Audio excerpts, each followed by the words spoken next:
We're literally doing it differently from everybody else. As a matter of fact, moving forward from this point on, I will not make reference to PFF. Ready to get into it? Yeah. All right.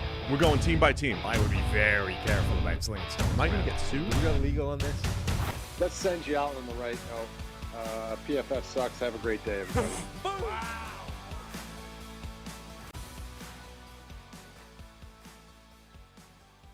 Welcome into the PFF NFL podcast. Steve Palazzolo, Sam Monson. We're live on YouTube, and it's time to go to the South, Sam. AFC and NFC South grade review time. The Souths. Let's go. This is day 3 of our day-by-day, division-by-division review. If you missed them already, the Easts were on Monday, the Norths were on Tuesday. We're into the South here today, and then the Wests tomorrow at 10:30 Eastern Time, live here on YouTube. We're going draft by draft, and we're trying to give as much info as we can, and sometimes it doesn't even get up to our trusty 2-hour mark. I know. There's been tweets and stuff coming in being like, I love the content. You didn't talk about the one pick that I wanted to hear about. And you're like, at some point it's too much, you know? Yeah. There's 10 guys in the draft. We'll go to the PFF draft tracker. There'll be some info there. There's info there. There's info on every pick. So we'll do our best to get through all the good Indeed, the stuff. grades article has the same info. It does. So you ready to go? Let's go. Let's start in the AFC South. Who's first in the AFC South? Is it Indy? No, Houston. Is it Houston? Houston is before Indy, alphabetically. I don't have my depth chart. Whatever. Houston, Indy, Jacksonville, Tennessee. That order. It's a mess right now on my iPad. Let's start with the Houston Texans, and I've got the GPAs.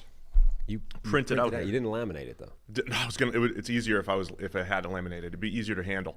The Houston Texans finished 20th in the composite, B+ for PFF here. Did not have a first-round pick. First pick was Kamari Lassiter, the cornerback out of Georgia, at pick 42. Blake Fisher, the tackle out of Notre Dame. Kalen Bullock, the safety out of USC.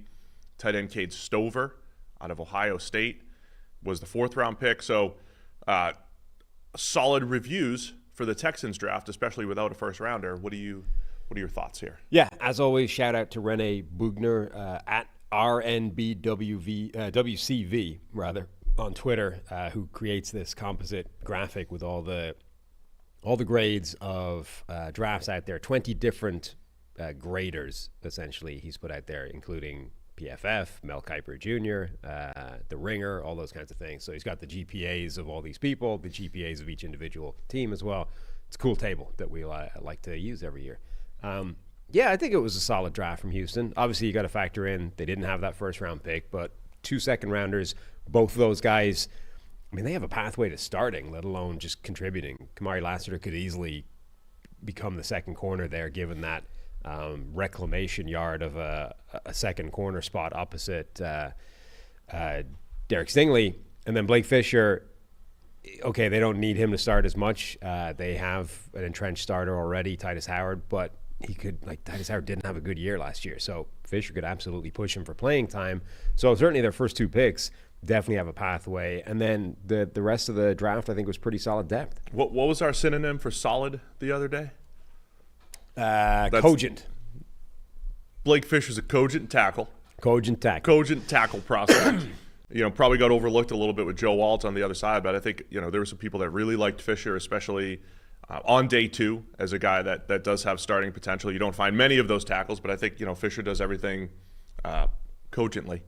And again, I agree on there's Fisher's grades. You can see that. Nothing that stands out that's great. He was a mid-tier model guy, wasn't a bad model guy, wasn't a model hit. He was just, middle of the pack. Cogent. Mid. Even. Mid could be a compliment. Good hit. It's not Shadur Sanders calling his former teammate mid. Mid, in our terms, is sometimes a compliment, middle of the pack.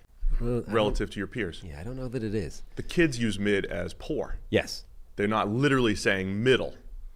When I would use it, I would say middle. Anyway, I kind of liked Kamari Lassiter too. There was a lot of different reports on his 40 time in the high mid 4.5s to like over 4.6. But I think he's pretty quick. I think he plays fast enough. Another one of those very productive Georgia defensive players. Gets his hands on the ball. I think he closes quickly, plays really hard. And I do think he could play in the slot if needed, but I do think he does compete at that outside corner spot. The reclamation projects you're talking about, Jeff Okudah, C.J. Henderson, a couple former first-round picks, same draft class, I believe, too. I think Lassiter has a chance to compete with both of those guys. Yeah, I agree with you. I think generally speaking, Lassiter was 40 time, whatever it ended up actually being, because it was a pro day and therefore sort of unofficial. It sounds like it was below the kind of threshold, the qualification number, right? If you're below 4.6, you've got a chance. If you're above 4.6, you probably don't. But what was interesting is I actually really liked his recovery speed on tape. Like, you didn't see people gap him, even if he lost at the line of scrimmage, and they had position. People didn't run away from him. So I don't know if he just doesn't run a 40 well or what the deal is, but I think his straight line speed is pretty good. And then even if it wasn't, he had a 6.6 3-cone. Like, his change of direction is off the charts good. So I think he has a chance of being a real steal in this draft who fell because, the 40 time is not particularly impressive. The reason why I'm going to overuse the word solid everywhere here, I don't think any of these prospects are out of this world great. I think the top 4 guys, though, all have a chance to really contribute. So the third-round pick, Kalen Bullock, maybe the best pure free safety in this draft class. There weren't many free safety options, but I think he moves pretty well, drives on the ball. He's got some really good playmaking ability. You just don't want him in and around the box. You just don't want him playing the run, having to tackle. He will be over-aggressive at times, but I do like what he brings as a playmaker in the secondary. He might be a nice complement to what they have with Jimmy Ward and Jalen Petrie back there. So I liked Bullock, and GM Nick Caserio was raving about Cade Stover, the 4th-round tight end out of Ohio State. Dare I say, another solid player. Not the best tight end prospect, not the best athlete, productive player. They loved the way he played football, used to play defensive end, everything, played through injury, everything that Cade Stover brings to the table here. So they got a whole bunch of solid football players who, again, I think are going to contribute. And, Stover doesn't have to be a starter right away, obviously, with Dalton Schultz there. He'll be a complementary piece. Bullock will be a complementary piece, but I think all these guys have a chance to contribute. Yeah, I thought Stover was pretty good. I probably preferred a couple other players to him in that list of tight ends, but I think he had a chance to be like the second best tight end in this class. That was the position that was sort of wide open after after Brock Bowers, obviously. But like, he's got some ability. He's good. In terms of after the catch, he's got an array of weapons. Like, he can run right over guys. He's also got more wiggle than you think he has, and he can evade people. He understands hands too, just 2 drops in his entire career. Good hands, and he understands zones and how to get open, those kinds of things. Like, he doesn't just run to a space and rely on being more athletic than the guy trying to cover him. He actually tries to manipulate the space in a way that Sanders from Texas, for example, doesn't necessarily. So yeah, I think he was a pretty good player. Nobody on day 3 really stood out that I loved. That's about it. Where was Solomon Byrd on the... Solomon Byrd was 332 on the consensus board. They got him in the 7th. Marcus Harris, the defensive tackle out of Auburn. Again, he's got some ability in the run game. A little bit one-dimensional, might be able to contribute there. Ladarius Henderson, the tackle out of Michigan, tackle/guard. I know Michigan had a great offensive line. Henderson was not very productive relative to his teammates there, though. So, but I really like what the Texans did on with those first 4 picks. Yeah, I think that's reasonable. Man, we gotta stop. We're not looking for reasonable takes here. We're not looking for reasonable? Wait till we get to Michael Penix. It is okay when we get to the Michael Penix discussion. It's okay to just have reasonable mid takes. Nope. Mid takes. No. It's got to be the best. You don't have to love it or hate it. It's got to be the best or the worst. We can look move. at all angles on this thing. No. We're going to look at all angles on Michael Penix when it comes up. Got to be the best or the worst move that's ever been made. You got no more use for the Texans or what? Yeah. No more use for the Texans. Let's go to the Indianapolis Colts. PFF gives them an A+. Again, PFF, our grades are based off the big board and getting value relative to the big board. Latu certainly going to help. On the composite, Colts are 10. Number 10. They're ranging from a C+ to PFF's A+. Yeah. Pretty harsh. C+. I love this draft, obviously. Latu in the first. A.D. Mitchell, the receiver out of Texas, in the second. Matt Goncalves, the tackle out of Pittsburgh, in the third. Tanner Bordellini, center out of Wisconsin, in the fourth. Anthony Gold, wide receiver out of Oregon State. I also like Jalen Simpson, the safety out of Auburn, getting him in the 5th round. So yeah, it was a good draft, I think, by the Colts. I would be interested to see the drafts or the graders that didn't like this draft. What were the main criticisms? Because even if you use Latu almost feels like a reach in the middle of the first round relative to where some people thought he would go, but yet he was actually 14th on the consensus board. It's actually like bang where he should have gone. And I think that is factoring in the potential medical risk, the fact that his athleticism wasn't mind-blowing relative to guys like Dallas Turner. And yet, we've been talking about him all the way through. Number one, the athleticism on the field, the PFF gas is like 99th percentile. It says that on the field, when he's actually playing football, he's as athletic as any edge rusher in this draft. Number two, his production profile is off the charts good. Like, it's better than Aiden Hutchinson, Will Anderson Jr. It's up there with the Myles Garretts, with the Bosa brothers, with the Chase Youngs of the world. Like, he's sort of between those two tiers is where we're talking about in terms of production, and he's athletic. So 15 is a steal to get. I mean, there's a video out there of Chris Ballard just like laughing his balls off because he's like, we got the best rusher in this draft at 15 overall. This is crazy. And then Adonai Mitchell in the second round, I think, is a steal as well. I can't believe I really thought the NFL would fall in love with his traits and what he can be, even if there's a lot of polish to be done compared to some other receivers. I'm kind of amazed he fell to 52. I don't know if it's attitude, that there was those Bob McGinn anonymous scout quotes that were like, it's a fair character assassination of Adonai Mitchell that linked it to his type 1 diabetes, which, I mean, I don't have or know anybody with type 1 diabetes personally, but people will tell you that it's the kind of thing where if you're not able to completely stay on top of your blood sugar level, it's the kind of thing that can cause you to be moody and or, sort of forgetful or whatever. Like, there's a bunch of character traits that are directly tied to have you managed your blood sugar level correctly or not, which doesn't necessarily mean, this is something that somebody needs to get on top of, but isn't necessarily like a flaw in their character if they haven't yet. It needs, he can be helped along in that route if that's what the problem is. So Adonai Mitchell to me in the second round is an absolute steal as well. Those top two picks, home runs. Yeah, I mean, we've talked a lot about Latu here. Again, I think we landed on, from a medical report standpoint, the risk is not he'll be on and off the field nonstop throughout his career. The risk might be you might only get 4 or 5 years out of him before he starts to get a little injury prone, gets banged up, maybe a Leighton Vander Esch situation where he is on and off the field at some point and then possibly forced to hang him up. And even that is speculation. I mean, he's played 2 solid years, 2 high volume years since the neck injury thing. He was playing rugby when they medically retired him. Like, Washington medically retired him, and his response to that was, oh, well, I guess I'll go play another contact sport with no pads now. He loves ball. He just loves ball. Went and played rugby, and played it at number 8, which, as you'll know, Steve, for a rugby aficionado. 8's a physical position. There you go, right? Yeah.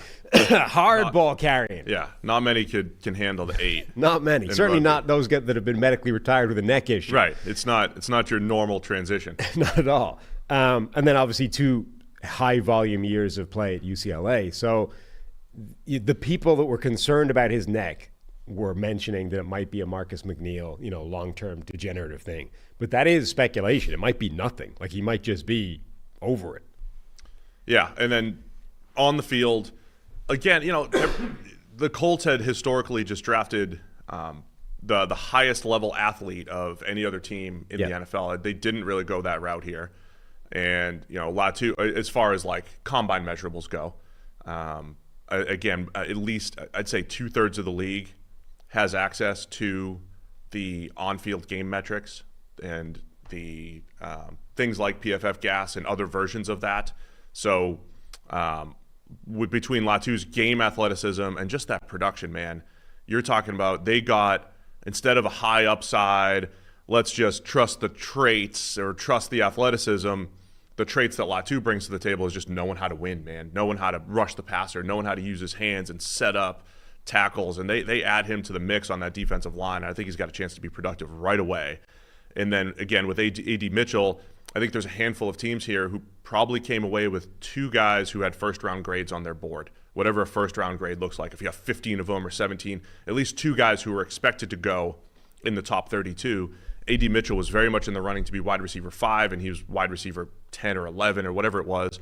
And so they got to feel good about that and his ability. He was a vertical receiver at Texas, didn't create a lot after the catch because he didn't have a lot of opportunities. If they use him in a similar role where he's athletic and can get up at the catch point, make big plays, that's a nice compliment to Michael Pittman Jr., and it's a nice compliment to Josh Downs, who they got last year to work the slot. It pushes Alec Pierce to wide receiver 4, where he can just be the occasional over-the-top vertical threat. And so the weapons for Anthony Richardson, I think, really coming together here for the Colts. Yeah, absolutely. I think those top 2 picks were home runs. I think the next 2 picks are really solid offensive line depth that can be important for them. Anthony Gould in the 5th, I think, is an interesting player because you almost forget what he does as a receiver. Like, he's a really devastating return man, punt returns primarily. But I wonder if generally teams this draft were sort of refocused on potential kick return options now that the kick return is back with the new rules. Gould is a guy that, given how good he was as a punt returner, I would absolutely give him a shot to be the kick returner as well and see if we can, really turbocharge that area of the game. For those 2 offensive line picks, I liked Bortolini better than Galcaves based off of the model. And Calves is he's in the teens as far as the draft model score goes, which isn't great. Not a history of hitting there. He's another guy where his measurables are all below what you normally see from good tackles. So interesting move for the difference for the Colts there. To me, that's different than getting Bernard Ryman in the 3rd round a couple years ago, who did probably have that starting upside. I'm not sure Goncalves has that necessarily. But Terran Bortolini and Anthony Gould were both a part of my upside article that I wrote just before the draft. Do have the measurables that tend to translate at the next level. So I think Bortolini's got a chance. And you mentioned Gould. He's another deep threat. I mean, I think he competes with Alec Pierce with a completely different body type, but competes for wide receiver 4 vertical threat option. So I think they added some explosiveness there. And I mentioned Jalen Simpson, I think, is a good player as far as 5th round safety goes. Don't have a strong take on any of the other guys that the Colts got there. But based off the PFF board, Trevor's calling it an A+, getting guys higher than we had them, getting them in a good spot relative to where we had them ranked. I haven't checked what the RAS, the relative athletic score, is for all these guys, which the Colts are usually like 9.5 and above out of 10, essentially, for the athletes they're selecting. But this feels like the least RAS-heavy draft that the Colts have had in a while. And as I've said, I don't like positioning it as like that's this data point that they have stacked up on the board. They just tend to lean toward athletic traits historically, but it does whatever feel like they're they lean using, toward football players. Right, whatever they're using clearly has some kind of connection or correlate to RAS. Anything else on the Colts? They got Keaton Slovis as an undrafted free agent. An undrafted free agent. Slovis had one of the, to me, most surprising combines. Everything was good as far as his workout numbers, and then he threw the ball really hard too. Like he plays like a non-developmental prospect, right? He plays like an underwhelming athlete, underwhelming arm type of guy. Bounced around to 4 different schools, was it? USC, Pitt, BYU. I might be missing one in there. But then he tested extremely well. So I know, some people did really want to get him in the building to work with. Yeah. I just, threw that name out there as an interesting name. Just because of a wild college backstory. Yeah. UDFAs. Thank you for throwing those into the mix. Always got the UDFAs ready. Well, as parents, we all want our kids to grow up to be happy, successful, and financially independent. With the UGMA account from Fabric by Gerber Life, you're arming your child with a powerful financial tool to help shape their journey towards financial success. Fabric by Gerber Life was designed by parents for parents to make it easy to plan for and manage your family's financial path. With the UGMA account from Fabric, you start investing in your child's future today. UGMA stands for Uniform Gifts to Minors Act. So while your kids can invest while they're minors, a UGMA account allows you to invest on their behalf and gives their investments more time to grow. So join the thousands of parents who trust Fabric to help protect their family. Start investing in your child today at meetfabric.com/PFFNFL. That's meetfabric.com/PFFNFL. meetfabric.com/PFFNFL. Portfolio is managed by Fort Washington Investment Advisors, Inc. Additional services provided by Apex Clearing Corporation. All investing is subject to risk. Monthly minimum contribution required. Learn more at meetfabric.com. Get no more use for the Colts. Who's next? Jaguars. The Jacksonville Jaguars let's see. Where's Renee have them on the composite? And, just number 27 on the composite here. And a B from PFF. Just kind of low as the as our grading goes. As the nicest graders. I will say this for, I don't want to say it's for like the 7th straight year, but much like their 2020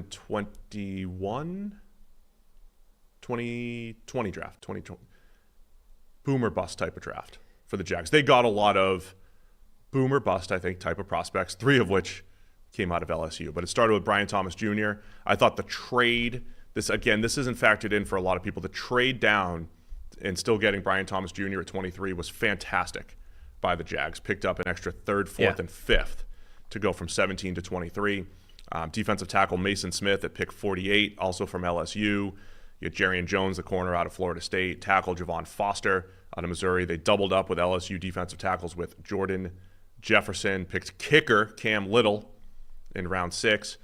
And then if you wanted to have a Trayvon Walker light, that's Miles Cole from Texas Tech, the 7th rounder, pick 236. Yeah, I mean, it's one of the most classic Trent Baalke drafts ever, right? We're focusing on athletes. We're focusing on upside. We're not that concerned if they're good football players at the moment. And that's had a hit or miss track record over his tenure there. Like, he's found some good players, absolutely. Like, he's also found some pretty spectacular busts during that period of time. So, yeah, it's definitely, you're right. It's a wide variety of outcomes that this draft could possibly have. I've been on record consistently. I don't love Brian Thomas Jr. as a receiver prospect. What was always going to be interesting is how he fits in the NFL. Like, where does he land? What are they going to ask of him?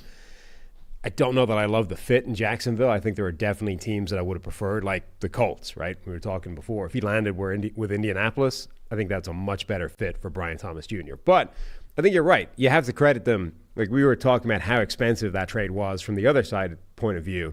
From Jacksonville's point of view, to trade down and potentially get a player that might have been the guy they were going to select all the way along, to add multiple extra draft picks, which were significant, like not low, nothing picks. These were mid-round picks, and still get their guy or still get Brian Thomas Jr. is absolutely a fantastic move for them.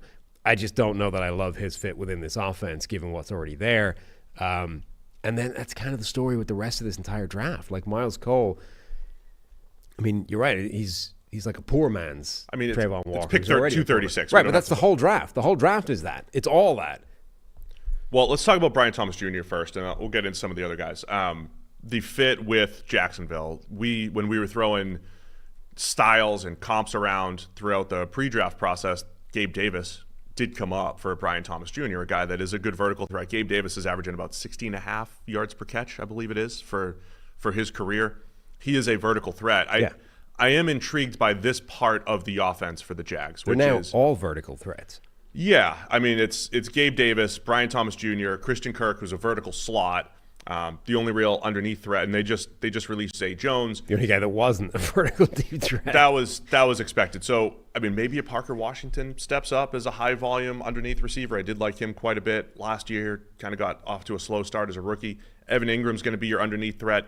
My concern with this, so I'll give both sides of it. I think my excitement for the Jags is the big playability here, right? It is going to be a difficult cover, the speed and size of Gabe Davis, Brian Thomas Jr., and Christian Kirk, and their ability to get down the field. My concern here is how many plays last year, how many games last year Trevor Lawrence felt like he was throwing into a thimble. He was throwing into, when he was throwing 10 to 15, 20 yards down the field, not a lot of separation, unless they schemed it up. Every now and again, they'd scheme a nice one up. Calvin Ridley would be running behind the defense. But Ridley was their best route runner, and he's gone. So they don't have that excellent outside route runner who's just going to get open at 8 yards, get open at 10 yards, get open at 15 yards consistently, unless Brian Thomas Jr. is way better than expected or as good as maybe Chris Sims has him as the number 2 receiver. If Brian Thomas Jr. is that good, that's different. I see him as more, again, the vertical threat, the guy that's going to get behind the defense but be inconsistent with his route running, his hands, and everything else that a receiver has to do. So I think that's the give and take here. I think there's more juice, there's more big playability. I worry about the short and intermediate game for the Jags here with Trevor Lawrence. It's also a strange approach to essentially assemble a receiving core of vertical deep threats in a time where the entire NFL is trying to take away explosive plays. Like, explosive vertical plays are harder to come by than they've maybe ever been.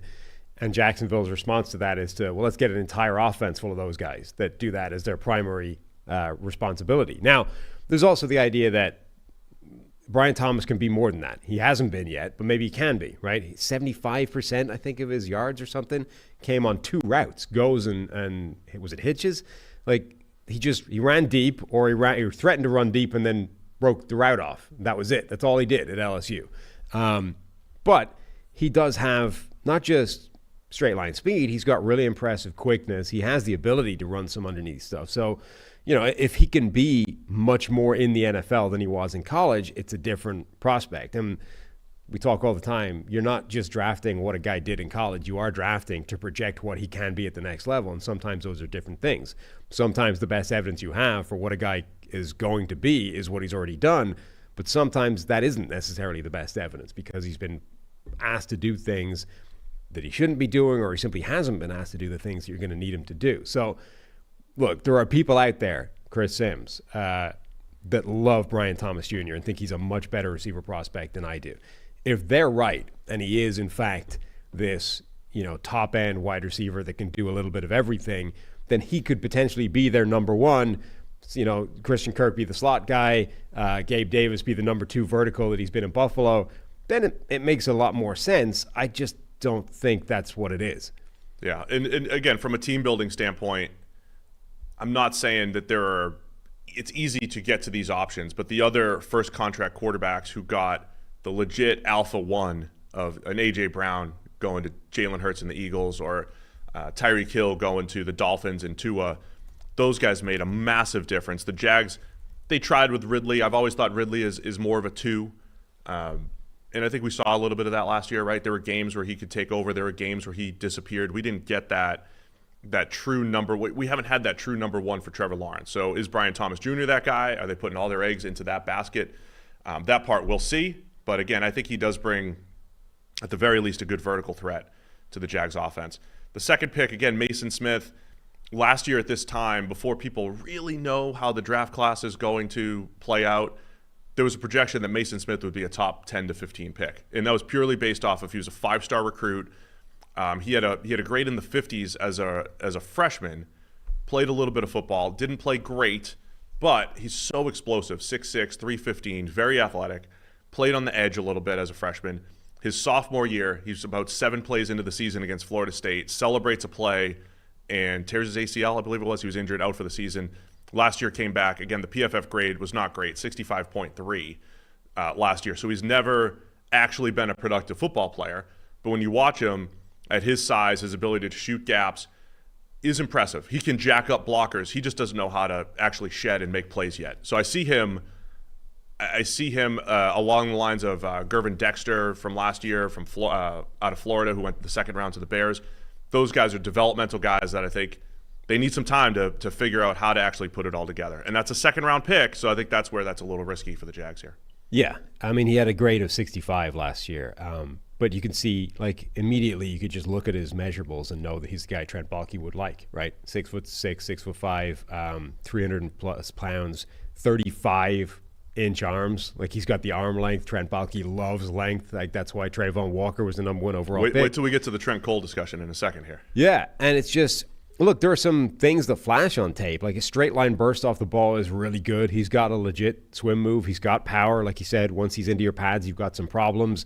I think his change of direction is really iffy, particularly if it's reacting to something that's happening, as opposed to, knowing that he's going to go in a different direction with the pass rush move that he's planning. But, like, quarterbacks can just sidestep him, and he just barrels right on by, kind of like a defensive line version of Devin White. Like, straight line, great, but as soon as you make a move laterally, it's just done. Another guy, like, again, you can just classic Trent Baalke pick, like, more athlete than football player at the moment. Yeah, so that's where when we say boom or bust, the draft I really said that about was the year they had the 2 first-round picks, which was C.J. Henderson at 9, and then Kayvon Chason around 20. Kayvon Chason, another LSU player, ironically. Chason was the guy that, like, if you took his best plays, it was like, man, this dude looks like Von Miller. He just didn't do it often enough. And Chason never really developed. CJ Henderson never really developed. Neither guy had great college production, and they were pure tools. Neither guy really worked out for the Jags. Did he improve his 3-cone at his pro day by 0.4 of a second? Is that what you're seeing there? Yeah. Let's see. I have his best at the combine. Yeah, I see 7.22 for Smith. Still, shuttle was a little bit below where solid players usually end up. Yeah, Mason Smith. And as measurables, like the actual athleticism stuff is generally average, as opposed to the look at, like, maybe measure started his arm length and his size. He's really good, but as soon as you actually make him move around, not so much. Just while we're talking about the upside thing, Miles Cole from Texas Tech went to the Senior Bowl. Another guy that was he was a six-year college player, never really productive. 100th percentile arm length, almost 37-inch arms for Miles Cole. So, and he's got good burst, and he's got above average burst and below average change of direction, like by a mile. So it's length and burst for Miles Cole. He's a 7th-round pick, clearly a developmental type of guy. The 2 picks that I do like, though, Jarrian Jones, the corner out of Florida State, he could be a legit nickel. Love the way he plays, flies around the field. I think the more you watch that Florida State defense and just the energy and the way Jared Verse and Braden Fisk played, the way Jarrian Jones played out of the slot, we see the 90 overall grade last year, good coverage grade. He was excellent in man coverage. Again, mostly in the slot, held his own against LSU when they faced those receivers. I love the way Jarrian Jones plays, and I think Javon Foster, of any day 3 developmental tackle, I think Javon Foster from Missouri was the best one. Excellent in the run game, can bury people, a little bit of developing to do from a pass blocking standpoint, but of all the development, like, I like him better than Goncalves from the Colts, who went around earlier, so I think Foster was a good pick in round 4. The kicker was pretty good. That helps. Well, do we really know anything about kickers? Oh, yeah. You don't even acknowledge their existence. But I mentioned him earlier. They also... I said they drafted a kicker. You did. You didn't mention his name or have any idea who he is. I said Cam Little out of Arkansas. I know nothing about him. I don't want to know anything about him. They signed Joshua Cephas from UTSA as an undrafted free agent. They just signed a bunch of wide receivers as undrafted free agents, but him in particular was a guy that a lot of people liked. Where's he? That's an interesting name. Cephas was the highest projected 7th-round model guy, yeah. Okay. 252. So good priority free agent. Good priority free agent, I would say. I mean, for they don't hit often, the priority free agents, but no, but it's, I mean, at this point we're scrambling around looking for nice things to say about this draft. That's one of the better options there. Anything else on the Jags? No, I mean, it's a classic Trent Baalke draft, and it's really going to hinge on what Brian Thomas Jr. is. If he is a one-dimensional Marquez Valdes-Scantling vertical threat, this was a crappy draft. If he's a lot more than that, if he's closer to the Chris Sims end of the spectrum of what he can be in the NFL, it might end up being quite a good draft just based off that. Yeah, people saying that was not so Baalke was not the official GM during the 2020 draft. Is that correct? He took over as interim GM at some point in full time in 21. I wasn't trying to claim that was his draft. This draft just reminds me of the 2020 draft, which was boom or bust for the Jags. I think that was still Dave Caldwell there. Just to clarify. I mean, they've been drafting like this for a while. Yeah. Like, every single draft has multiple picks that are sort of like this, where they're picking athletes over football players, and some of them have worked out, and some of them have become good players. But generally speaking, for the last, 4 or 5 years, this is what their drafting has been looking like. All right. We got no more use for the Jags. Next up, Tennessee Titans. Remember them. We didn't forget him this time. Number 29 on the composite. Multiple Ds. And a B from PFF for the Tennessee Titans. That's basically a D for compared with when basically you adjust our GPA. It is bottom 7 or so by PFF. Started with J.C. Latham, the tackle out of Alabama, and then more size. Tavondre Sweat. A lot more size. Big defensive tackle out of Texas at round 2, pick 38. Cedric Gray, the linebacker out of North Carolina. Also got cornerback Jarvis Brownlee Jr. from Louisville. Jaquan Jackson, the wide receiver out of Tulane that you like a little bit. We'll talk about that. Safety / linebacker James Williams out of Miami, and edge Jalen Harrell from Michigan. Your thoughts on the Titans draft here? So I would like to know, this is one of those situations where I would love the unfiltered, unvarnished, off-the-record answer to where was J.C. Latham relative to Joe Alt on their board? Was this a reaction to Joe Alt being picked, and they went, uh-oh, next, our guy's gone, who's next? And they just grabbed J.C. Latham? Or, like, how close was that? You know, I'm always a little bit twitchy when teams draft a guy immediately after a guy that would have seemed like the most obvious player they would pick, and they draft the same position immediately next. Let's talk this out here, because as a proponent of drafting the best player available, regardless of what's on your team. Yes. Let's picture this scenario that you're describing here with the Titans.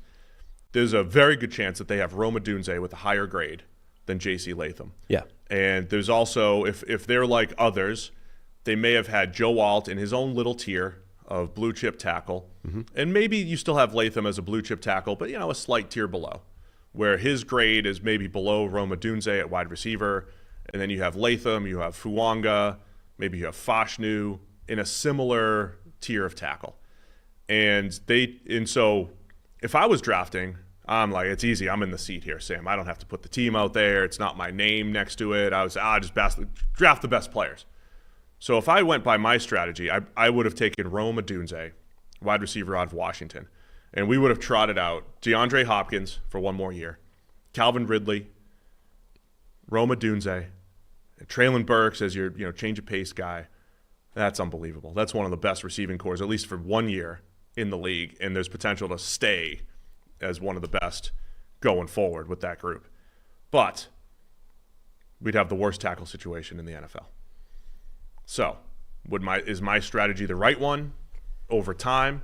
Because then they could have come back at pick 38 and maybe taken Patrick Paul or some other tackle. Maybe they wouldn't.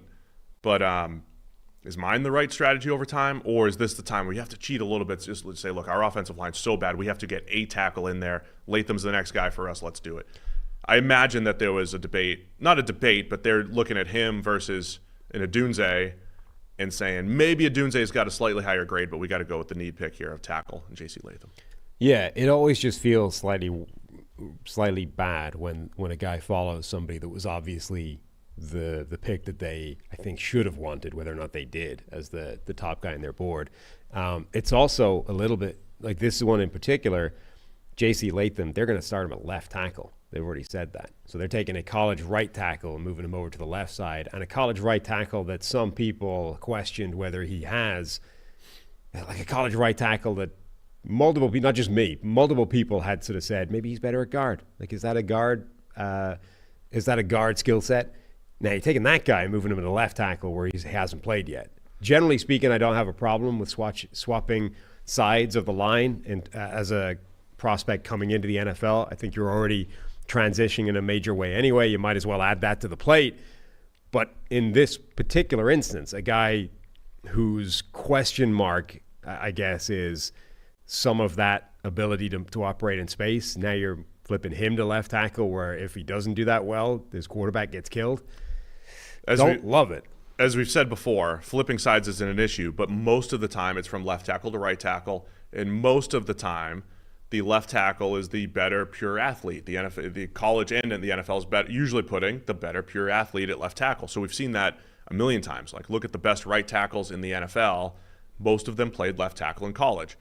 The college right tackles who have tried to switch to the left, ironically, an Alabama right tackle, Jedrick Wills, has struggled a little bit with the Browns moving from the right to the left. Was there anyone else? Like, we talked about DeJuan Jones maybe doing that last year. He hasn't had to do that yet. Played right tackle last year for the Browns. Is there anyone else I can't think of? I'm sure there are, but I can't think of any off the top of my head. The other guy that we mentioned on yesterday's show, Trent Brown, has been moving left and right all over the place. And on paper, he doesn't look like... He's also got this... he's a monster that, doesn't seem like the guy that should be doing it all the time, but he does it fine. So it's not impossible. I don't have a problem with trying that out. He's also got the catastrophic history of Alabama tackles working against him. Yeah, we did break that down before the draft. It is interesting, though, in particular for the Titans. Like, okay, again, in abstract terms, don't really have a problem with taking a college right tackle, asking him to play left. But the Titans need both tackles. It's not like left is any worse of a need than the right tackle spot. Right now, their tackle. They like Nicolas Petit-Frere, even though there's no evidence to say that's a good He had a 35 grade last year. I'm just saying they liked him more they literally have no left tackle on the roster. Like Dylan Radunz shouldn't be playing tackle. Neither should Nicholas Petit-Frere. Peter Skoronsky could be playing left tackle. But that's what I'm saying. So you have a glaring need at both tackle spots is my point. Why would you if it's one thing if you only need the left side and you don't need the right side and you draft a right tackle and you're like, well, he's going to play left side because that's where the need is. We're okay on this side. That's just part of the bargain. They've taken a guy with needs at both tackle spots and are voluntarily making his life more complicated by switching sides, even though they have equally as bad a need on the right side and could just keep him there. That, again, to me, just feels not the most joined-up thinking in the world. So either way, Latham's skill set, I think he's fine in pass protection. He struggles with some counter moves. I think he's our guy Ben Stockwell he does his draft scouting the day before the draft. Really likes to hone in on a few prospects the day before the draft. I think he liked Latham overall. Thought he was a little late with his hands. I was calling it patient with his hands, but he definitely can be late sometimes. Don't forget Bill Callahan's the O-line coach, as someone highlights in the chat here. This was Bill Callahan's favorite player. Right. So clearly no one would lie about that stuff. So Callahan gets to work with Latham. Whether or not he likes him or not, it's huge to have. I mean, the Callahans collectively are really good offensive line coaches. So J.C. Latham landing in a spot with outstanding offensive line coaching is huge for his chances. He's a pure power tackle, likes to bury guys the front side of zone where you're just supposed to kick out a little bit. He'll try to take them to the ground, so creates movement at the point of attack. I like a lot of J.C. Latham. He is a model guy. So I'm not hating on this at all. I like J.C. Latham. I'm just interested in that whole discussion if they debated taking maybe a potentially better prospect in a guy like a Dunze versus, hey, let's make sure we can't go into the season with this type of offensive It's just line. like every aspect of this would feel better if that player was Joe Alt, right? He's a better prospect at the right spot of the line. You know what I mean? Like the whole thing just feels better if it's Joe Alt where everybody thought they were going to go and where they presumably wanted to go, and then Joe Alt's gone. And we sort of quote-unquote settle for J.C. Latham, and just every part of that feels a little bit worse. So the second part, I think the reason why the grades are low is probably the second-round pick and then not having a third. The second-round pick being T'Vondre Sweat at pick 38. He had a DUI weeks before the draft, other off-field concerns.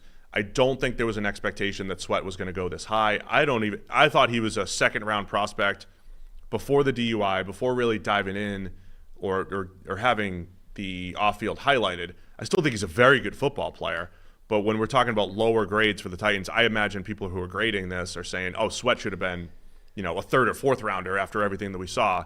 But the dude can play. Yes. He's 360 pounds. So they added two monsters with their top two picks. He can reset the line of scrimmage. He can shoot gaps. He can push the pocket as a pass rusher. I like Sweat quite a bit as a player. Same. I actually think there's nothing wrong with this pick. Now, that's with the caveat that I don't know what the deal is with the DUI thing. I don't know the details. I don't know if that's an indicator that he has generally bad character or if that was just a stupid mistake, which NFL players make all the time, right? Nobody should get into DUI, but people do all the time, and it's dumb, but it happens constantly throughout the NFL. So I don't think you should necessarily bury the guy for that because NFL players are doing that, even though it is even dumber if you're a prospect weeks out from the biggest moment of your life that dictates where everything's going to go. It is even more stupid to somehow get done at that point. But if you give him a break for that and say it was a stupid mistake by a kid who needs to get that on track, then fine. 73 on the consensus board, I think he's a better player than that. To me, he has the ability to be better than basically everybody except those top-tier first-round guys. I think he's in the category with Chris Jenkins, Braden Fisk, those guys, with a unique skill set. With that Bill Parcells planet theory, you're not going to find many T'Vondre Sweats in terms of the ability to move the way he does at that size, which is 6'4.5", 366 pounds. And 366, when he weighed in at the combine, was seen as a good weight for him because it was the same as his listed playing weight, which meant that he didn't have a weight problem, right? He didn't, as soon as he stopped playing, which has happened to some giant humans before. As soon as they stop playing, they add 40 pounds, and now they're closer to 400. Now you're like, uh-oh, we're going to have a weight concern with this guy. We're never going to be able to keep him on weight. T'Vondre Sweat weighs 366, and that's what he weighs. And he keeps it at that weight, but he moves well. He is not just a run stuffer. he can rush the passer at 366 pounds. Now, he's not going to look like Aaron Donald out there, but he can push the pocket. He can beat interior linemen. He can actually create some pressure. The only question becomes, how many snaps can you get out of him? And I think that's what determines his value. If A little over 500 is his career high? yeah, 503 last year was his career high. He's had 2 years with sort of 100 or 150 more than we ever saw out of Jordan Davis at Georgia. That wasn't, I think, necessarily because Jordan Davis couldn't. It was just because Georgia's loaded and they rotate so much that you're only ever playing 350. But if he's going to be worth a reasonable second-round pick, 500 needs to be an absolute minimum. Like, he probably needs another 100 on top of that, 600, 700 snaps. If you can only get 500 out of him, maybe he is only a sort of third-round player just because of the volume of snaps you're going to get from him. You mentioned the planet theory a lot as far as, like, literally no one – this is Jordan Davis, who's 340 and moves the way he does. This is Dontari Poe, who went at 13, I believe, 12 or 13 overall, is 340, sub 540. Even just in this draft, though, forget planet theory. Let's just look for, are there any 330-plus pound nose tackle types? Those don't exist, which is why I didn't love the McKinley Jackson pick by the Bengals, late third, and it felt like, hey, there's no more of these body types left. Let's take him in the third, a 330-pound McKinley Jackson from Texas A&M who's got to improve his football playing. Yeah, and by the way, Sweat is that plus because he already is really good, knows how to reset the line of scrimmage, knows how to shed blocks and make plays. There's 3 of these guys in the draft, and Sweat's by far the best player. yes. And what are you making a face at? I'll tell you in just a second. I just want to finish the point before I forget it. Like, we kind of criticize guys like Trent Baalke for taking these athletes who you could make the same argument. Like Trayvon Walker, literally the planet theory. There has only been one human that has the composite of size, speed, athleticism, change of direction, length, everything that Trayvon Walker had rolled together. One guy walking the planet that fits all those categories. So you can perfectly argue, well, planet theory, there's only one of these guys, got to get him. The difference, the only times I will argue for the planet theory is if the guy has already demonstrated good football playing ability at that size. Right. Or at those dimensions. Tavondre Sweat was the best graded defensive tackle in this draft class last year. Like, he had a better grade than Byron Murphy, than Johnny Newton, and all these things, right? So he's already good and has the planet theory. The thing I was laughing at in the chat was Walt saying that weight will be an issue if Sweat gains more. I mean, yeah, that's how that works. Like, if he balloons in weight, it'll be a problem. But the point being, he's yet to demonstrate that. He is just a giant human who has stabilized his weight at 365 pounds. And in response to someone else in the chat, I realized Sweat didn't necessarily play nose tackle at Texas. He had a number of snaps there, but not. Played some. He was mostly not a nose tackle. I believe the NFL's looking at him as a nose tackle, and they played him at nose tackle at the Senior Bowl. The one other thing is I think it frees up Jeffrey Simmons a little bit more on the defensive line. So overall, I really do like the player. The risk there was whatever you think about off field. And you know how I like themes in the draft. I like the theme of adding a 340-pound mauling tackle in J.C. Latham and a 360-pound nose tackle body type in Tavondre Sweat. They added 700 pounds worth of human in the first 2 rounds. Yeah, so that makes up for not having a third-round pick. Ah, okay. Well, that's the next, So which team average it out. Right. The most pounds added in the first 3 rounds. They're pretty close. Titans might be up there. Right. I know as far as other picks, Jaquan Jackson, the guy that stands out there for you? Yeah, I like Jaquan Jackson as a pure kind of slot receiver. I think he can. I think he's got good skills to get open. He's small, but he's very fast and quick. He's a good route runner. He's kind of stocky. Like, he's 5'8" or 5'9", I think, but he's 190 pounds at 5'9", which for a wide receiver is pretty chunky. You know what I mean?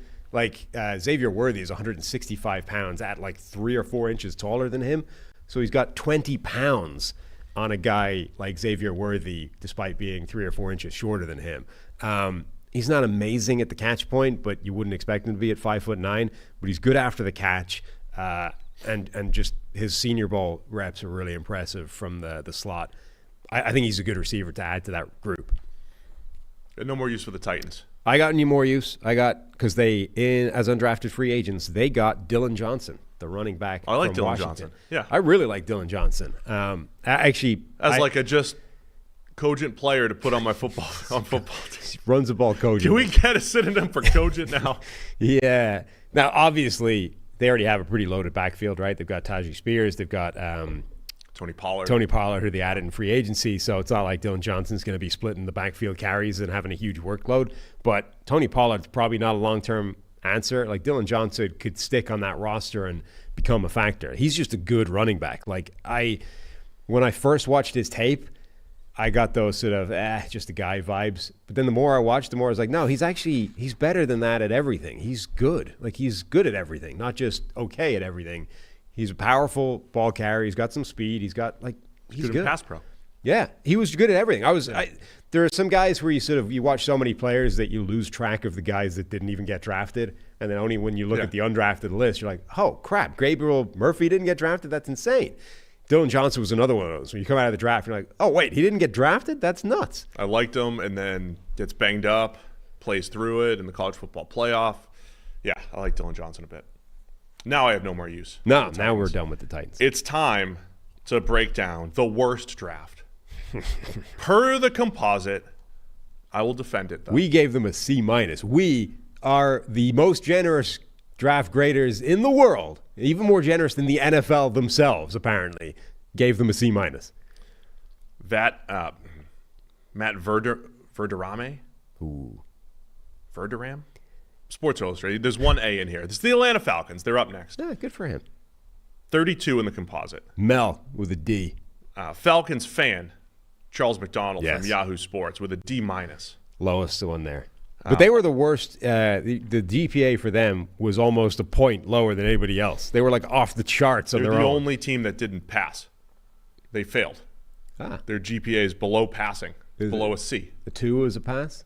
I think something like it was a 2.5, maybe. I don't know. I don't know. We only operate. I know under a 2 is you're not moving on. Back when I was at school over in Europe, I don't know how they do it now, but you just got the letters. We didn't turn it into a numerical system. I don't really know. It was either a letter or a percentage. That was it. Either way, the Falcons start with the surprise of the draft, and maybe the surprise of every draft Of ever? Yeah. in history, All right. with Michael Penix Jr. Let's do this. I want to have. Half-hour Michael Penix Jr. discussion. Here's the list, though. Michael Penix Jr. at 8. Rook Ororo, the defensive tackle out of Clemson. They traded up to get him at 35. Braylon Trice, the edge out of Washington. Brandon Dorless, another defensive tackle out of Oregon. So 3 defensive linemen after Penix. Jace McClellan, the running back out of Alabama, in the 6th, and a couple other players in there. But let's do this, man. Michael Penix Jr. at 8.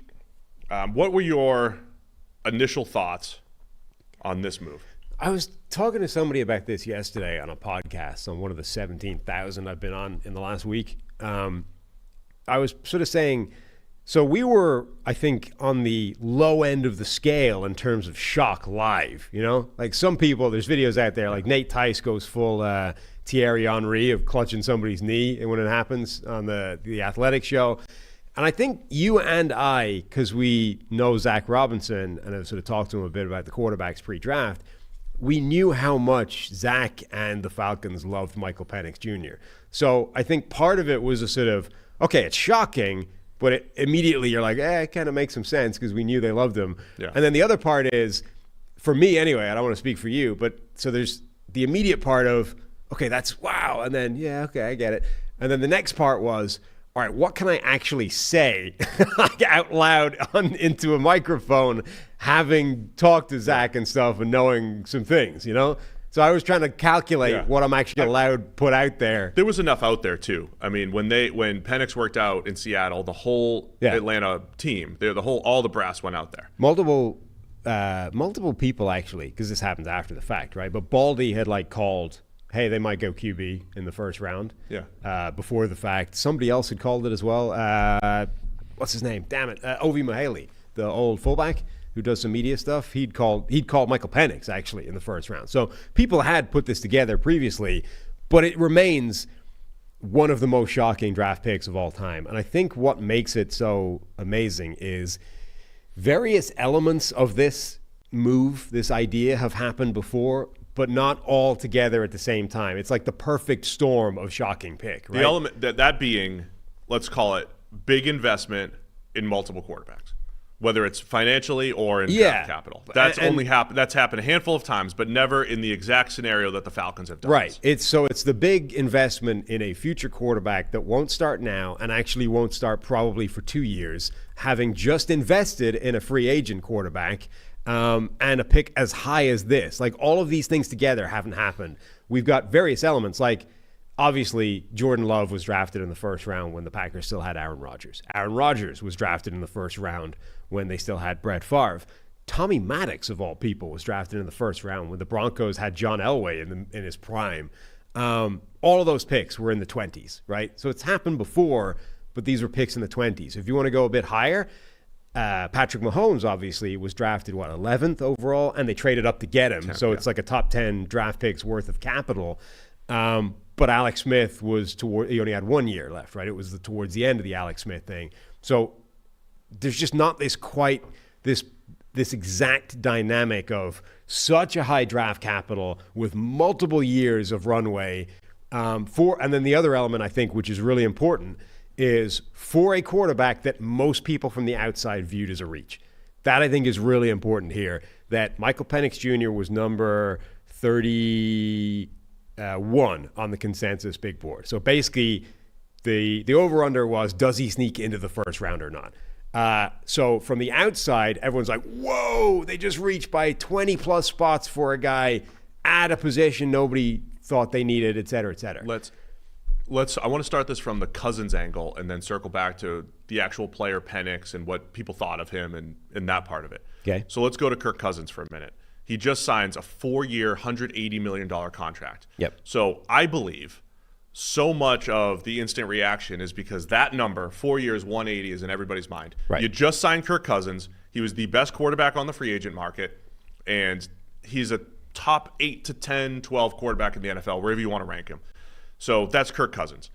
Realistically, though, we need to look at this as a 2-year contract. Yes, and I would hope everybody listening to this podcast is clued in enough, given if you've listened to any amount of time, to know that headline number, years attached to contract, is not the real number, right? You know that every contract that's signed in the NFL, generally speaking, functionally is a shorter deal because it's guaranteed money, right? The deal stops becoming real when the guaranteed money runs out, because at that point you can do whatever you want, whether it's extend him, whether it's get rid of him, whatever.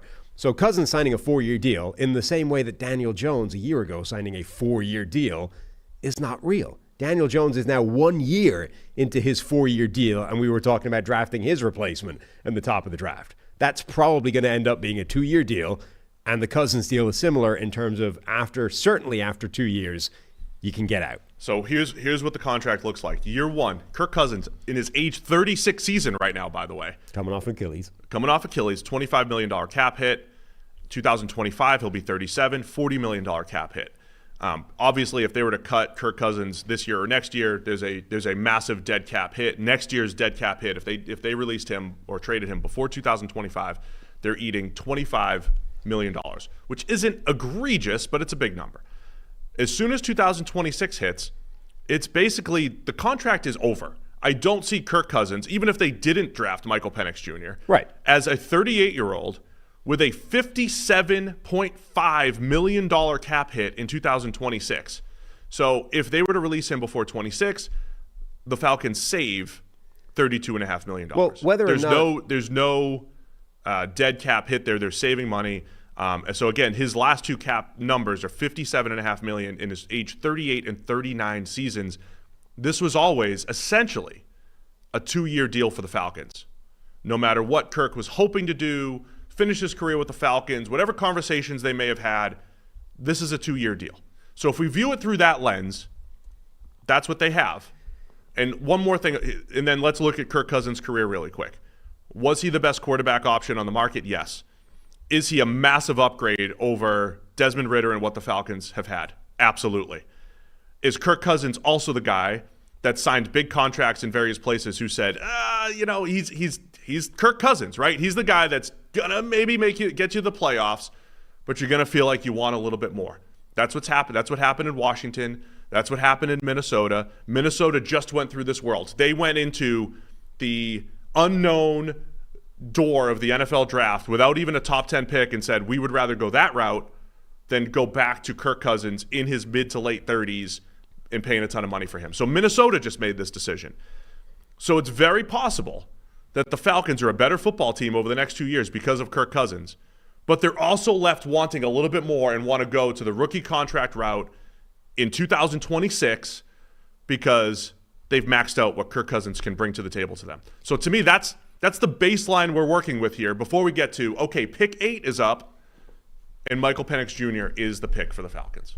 The back 2 years of the Cousins contract are basically irrelevant because even if they hadn't drafted a quarterback this year and they didn't draft one next year, they would certainly be drafting one that year to whether or not Cousins was on the roster or not. Like they're either walking away from him at that point or they're drafting his replacement at that point. So it functionally doesn't make any difference, right? Those 2 years are not, you're talking, it's just these 2 years. So they have signed Cousins for a 2-year deal effectively to immediately upgrade and propel them into the playoffs. I think with Cousins on the roster and with the offensive weaponry they have and with the offensive line they have, I think the coaching staff and the coaching system they brought over with Zach Robinson and the Rams sort of coaching staff, I think they're immediately a playoff team with Cousins as the quarterback, right? So a lot of people's complaint was, well, why even sign him if this is what you're going to be doing? For that reason, Cousins came over and immediately made the Falcons a playoff team this year. Done, right? And then that's 2 years that's going to be the case for. Then you get to, okay, now it's the Michael Penix Jr. debate. And the real thing, to me, it's a two sort of pronged discussion. Number one, is Michael Penix Jr. worth the number 8 overall pick in isolation, in abstract terms? Forget Cousins. If a team wanted Michael Penix Jr., is he worth number 8 overall? And then number 2, is it smart to do what they did and draft a quarterback that they love, knowing that you are probably burning 2 years of one of the most valuable things in football, which is the rookie quarterback contract, right? Because that's essentially, is that worth it for the upside that there is some merit to the Jordan Love, let's call it the Jordan Love strategy, drafting the quarterback, sitting him for multiple years? Does that have a virtue in and of itself that those 2 years of sitting on your ass from the sideline, being in the quarterback room, et cetera, those have merit above anything else, right? Because that's effectively the gamble they're making, that Jordan Love strategy is the way to develop quarterbacks. Okay, so there's that element of it, and then I'll say they may, if you do truly believe in best player available in some level of positional value and the analytically inclined nudge to overinvest in the quarterback position, and let's go from, I thought Trevor brought up a really good point on the show. This is the fun part about being live on the air, is you're trying to react. There's so many angles to play out here, and trying to come up with all of them on the fly is difficult. But Trevor came up with the idea of Arthur Blank's point of view here. So it's not just, is there a Jordan Love model here? There's Arthur Blank, the owner, the human here, who just went through Matt Ryan regressing right around the same age as Kirk Cousins and not having a succession plan, and then drafting a third-round quarterback in Desmond Ridder who showed a little bit as a rookie, and they said, oh, let's roll him out there the next year. Let's not go get someone else. And Arthur Blank, I think, saying something to the effect of, yeah, like let's do this so that we do have this plan in place. Whether it's based off of Jordan Love's development, so it's a combination of, look, I know they love the player, right? I'm not breaking any confidence there. They drafted him at 8 right, while they had Kirk Cousins. They love the player. They have this plan in place that meshes with Cousins' contract. And I believe from the top down, you can see Arthur Blank was obviously okay with it. Owners sign off on these types of things. Owners have to sign off on these things. So all those things are at play. Now, the point you want to make is the consensus was, we thought, J.J. McCarthy's QB4, not Michael Penix Jr. Look, I talked to a lot of people. I think the rumblings around the league were the Penix may have been QB3 or 4 for more teams than people want to admit. And there was a lot of smoke around teams trying to trade up for him at this point. A lot of smoke. Maybe even teams who ended up getting quarterbacks, not named Michael Penix Jr. So that's just the reality of the situation here. So if you want to call it a reach based off the consensus board, your point was, what if the NFL actually believed more in Michael Penix Jr. than the consensus board? Does that change your perception of it? So we've talked before, it's generally speaking a bad idea to reach relative to the consensus board. But usually when that is the case, it's one team going rogue, right? And the obvious example all the time is the Mayock Gruden Raiders. They consistently overdrafted every single player in the first round relative to the consensus board. And from the sounds of it, they were the only team that was high on those players, right? Nobody was coming around to draft Alex Leatherwood 2 spots lower than them if they hadn't pulled the trigger, right? It was just them thinking they were smarter than the consensus. Where this is different is it sounds like there were a lot of teams that thought Michael Penix Jr. was a lot better than 31 overall on the consensus board. So that, I think, changes the conversation. And I don't think there's any evidence or any data on this because there's just no way of pulling that information. What happens when the consensus board says a guy is 31, but the NFL as a plurality says the guy is 8, right? That's what we don't know. And I think you should probably logically assume that if a lot of the NFL thinks the same thing, that's a fair enough reason to assume that the consensus board is off on this one, or at least that it's a good enough reason to go for it, right? So that's part of the dynamic is they love Michael Penix Jr. They think he's worth this spot. It isn't a reach in their eyes. And then one other element is this tampering charge is looming on the horizon that they didn't get locked up before this draft. That could cost them a first-round draft pick, right? So number one, if they're a playoff team, their first-round pick next year is going to be in the 20s anyway.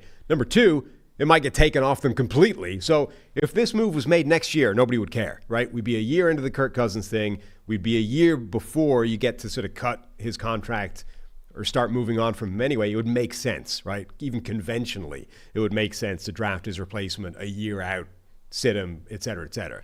So if it was a year from now, you wouldn't be complaining, but they can't bank on that draft pick existing in a year. And forget the draft pick. I think the Falcons can realistically say we're probably picking in the 20s next year. That's what I'm saying. Yeah, right. In addition to what if we lost the draft pick? Right. I mean, they're probably not picking in the top 10 over the next couple of years unless Cousins gets exactly. hurt. So they can't rely on that. I mean, this is their opportunity to get the next guy. Right. The other thing I'll say, if you listen to PFF NFL podcast a lot, I do bring up crazy theories on overinvesting in quarterbacks. And so historically, when teams overinvested in quarterbacks, you brought up some of the scenarios, but what if teams just did this more often? We always bring this up. What if they did this more often? The sacrifice is a starting caliber non-quarterback position, which we know is in a whole different world of value when it comes to the NFL. The quarterback is the most important position. So the Falcons essentially took all these different analytical strategies, I believe in, that a lot of people push, take the best players, take the high-value position, overinvest in the quarterback position, get your quarterback when you don't even need one because you never know. And they did all that. I think they should be applauded for it. I will say I've heard people sort of suggest that they can get out of the Cousins deal. They could get out of it after a year, or why does Michael Penix have to sit for 2 years? He could play next year. I do think that if that is real, and if Penix ends up starting in the 2025 season, I do have a problem with it now, right? Not because the pick was wrong. I have a problem with the Cousins contract at that point. Like, I think if the stipulations are Cousins plays for 2 years, is a playoff caliber quarterback. After 2 years, we transition to Michael Penix and we take advantage of the Jordan Love theory and the 2 years on the development of the 2 years on the sideline of his development ensure an orderly transition at the most important position in the NFL. Then I have no problem with this decision. I think it was a good call. And I think the people that are like, it's indefensible, it makes no sense, I can't even fathom what they're doing, I think are being ridiculous. Like, I think that makes perfect sense. If, however, the plan is that he could play next year, if he's good, we could just put him right in there. Then I think you did waste money on Cousins because you knew. Because, the dead cap hit, you'd be investing $45 million or so basically on Michael Penix at quarterback. And you were deep enough. 2025. And you were deep enough into the tape at that point to know you liked Michael Penix a lot and you didn't need, when you signed Cousins, right? This wasn't like new information. At that point, I think that's misallocation of resources. You could have signed a bridge quarterback to chew up a year and then transitioned into Michael Penix Jr. So if it's a 2-year plan, I think it's perfectly sensible. If it's a 1-year plan, I think the Cousins contract was a mistake. But I also think, again, there are people out there that are like, I don't even understand what's happening here. To me, it couldn't be much more simple. They have effectively put on a weighing scales. On this side, there is if Michael Penix Jr. is as good as we think he is, and 2 years on the sideline is the best way to prepare a quarterback for the NFL, we get our version of Jordan Love / Aaron Rodgers, and we get 10 more years of high-end quarterback play at the end of the Kirk Cousins thing, right? That's one side of the weighing scales. On the other side of the weighing scales, there's any player we could pick at number 8 overall, which is most likely Dallas Turner. So is this worth more to us than Dallas Turner? Rumors were they were trading up for Latu. They wanted to get into Whatever. the top 10. And I love Latu, but I mean, what if he's... But that's the conversation, He might only be right? a 5-year player anyway. At the very minimum, that's a pretty easy thing to understand, right? They've just decided this is more valuable. And they might be right, they might be wrong. Literally, there's no way of knowing ever, right? Even when we see it play out, we're not going to know what they left on the table. But I think it's a perfectly reasonable and justifiable stance to make that this is the more valuable thing, since we already know this position is the most valuable thing in the NFL. My general take is any overinvestment in quarterback I am for. I think the only time that I would say don't necessarily do that is when you for sure have your top 5 guy. When you have Mahomes or Burrow or Josh Allen. I mean, not that like if the Bengals or Bills took a 2nd-round quarterback who was pretty good, I'd have no problem with that. But when you know for sure that you have that guy, then it's like, all right, build the infrastructure around them. That's why I've changed my tune, man. Like I didn't love the Jordan Love pick at the time because of 2 reasons. I didn't love Jordan Love, the prospect. And this is where your point is. A lot of people didn't love Michael Penix Jr., the prospect, and can't fathom why you would pick that guy at 8. So that's fine. I get it. So I didn't love Jordan Love as a prospect, and I thought that the Packers were on the verge of the Super Bowl, and that the one 1st-round player was so much more important. I don't think no team is ever one player away. They're never one non-QB away. So that's what you're sacrificing, right? You're sacrificing a starter. You're sacrificing a fine and good player. But I think I was wrong about the Packers thing. Again, there's this other world that we don't know where if the Packers drafted this other player, would that have actually propelled them to an NFC championship and helped them win a Super Bowl? Because they were that good that you're talking about, that type of difference. The Falcons, I don't think, are that good where we're talking about the difference in a Super Bowl or not based off the the 8 overall pick. So let's say I was wrong in 2020 for questioning that. I've decided I'm never going to question overinvestment in the quarterback position. There's too many examples now of either teams who didn't do it, right? Like extreme examples. Like what if the Washington football team did not draft Chase Young, the surefire best prospect in the draft, and they drafted Tua or Justin Herbert? Washington, back then, would they be in QB purgatory the last 4 years? They wouldn't have been. So I'm not going to question this. Sam Bradford signed a contract, and then they drafted Carson Wentz. The Eagles had Carson Wentz under contract and drafted Jalen Hurts in the 2nd round. Clearly, and people criticize that move a ton. Oh, you got Carson Wentz. Oh, he's a little fragile. He might feel bad. Well, good. You got him out of the building, and they got a better quarterback in the 2nd round in Jalen Hurts. The Patriots drafted Jimmy Garoppolo in the 2nd round as the successor to Tom Brady. And that spurred Tom Brady to the best run maybe in NFL history for a quarterback. And then they also flipped Garoppolo for a 2nd-round pick later. So they basically spent a 2nd-round pick to have a backup quarterback for about 3 years and then got a 2nd-round pick back. So the overinvestment in the quarterback position, just off those examples, has a pretty good history there. Yeah, I didn't love the Jordan Love draft pick at the time, in part because I just didn't think that a wildly raw, inaccurate prospect like him would come good, right? It wasn't because I didn't like the idea of drafting Aaron Rodgers' replacement necessarily. It's just because I didn't think Jordan Love was going to be the guy. Now, there was also we're just sort of assuming that Jordan Love is the guy he looked in the 2nd half of the season, and I think that's a reasonable assumption to make absent additional information, but we're not sure on him yet. You know what I mean? Like, he could easily just go backwards, and suddenly the Jordan Love thing doesn't even look like the right approach. But let's assume it is, right? We still don't know if Jordan Love would have been good had he just played, or if it was the 3 years sitting on the sideline that made Jordan Love good, right? That's the assumption behind all this, that there is merit to those years learning from the sideline, and that actually helps develop a quarterback, as opposed to, like, that's, again, the problem with all this is you never get the counterfactual. What happens if Rodgers play? Like, did the Packers just burn 3 years of Aaron Rodgers by making him sit behind Brett Favre? I honestly don't know how much the years are a factor in this. I think they're everything. I don't think so. I think they saw the QB, they love the QB. Obviously, if they didn't sign Kirk Cousins, they would have drafted him, and they just said, we want that dude in the building. And whether I don't think it's this calculated, he's definitely, we need him to sit for 2 years so that we can maximize him. I think it's just get the QB.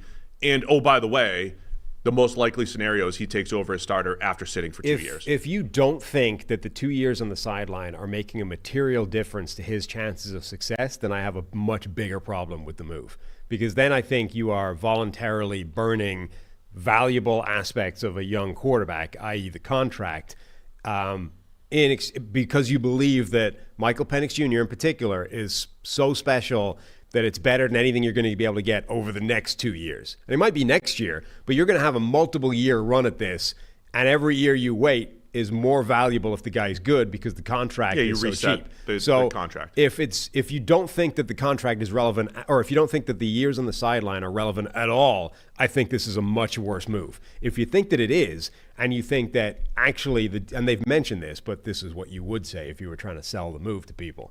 Like, if you think that the Jordan Love model is how quarterbacks should develop in the NFL, then I have no problem with it. I think it makes a ton of sense. The one last point I would make about this, so we joked at the time, right?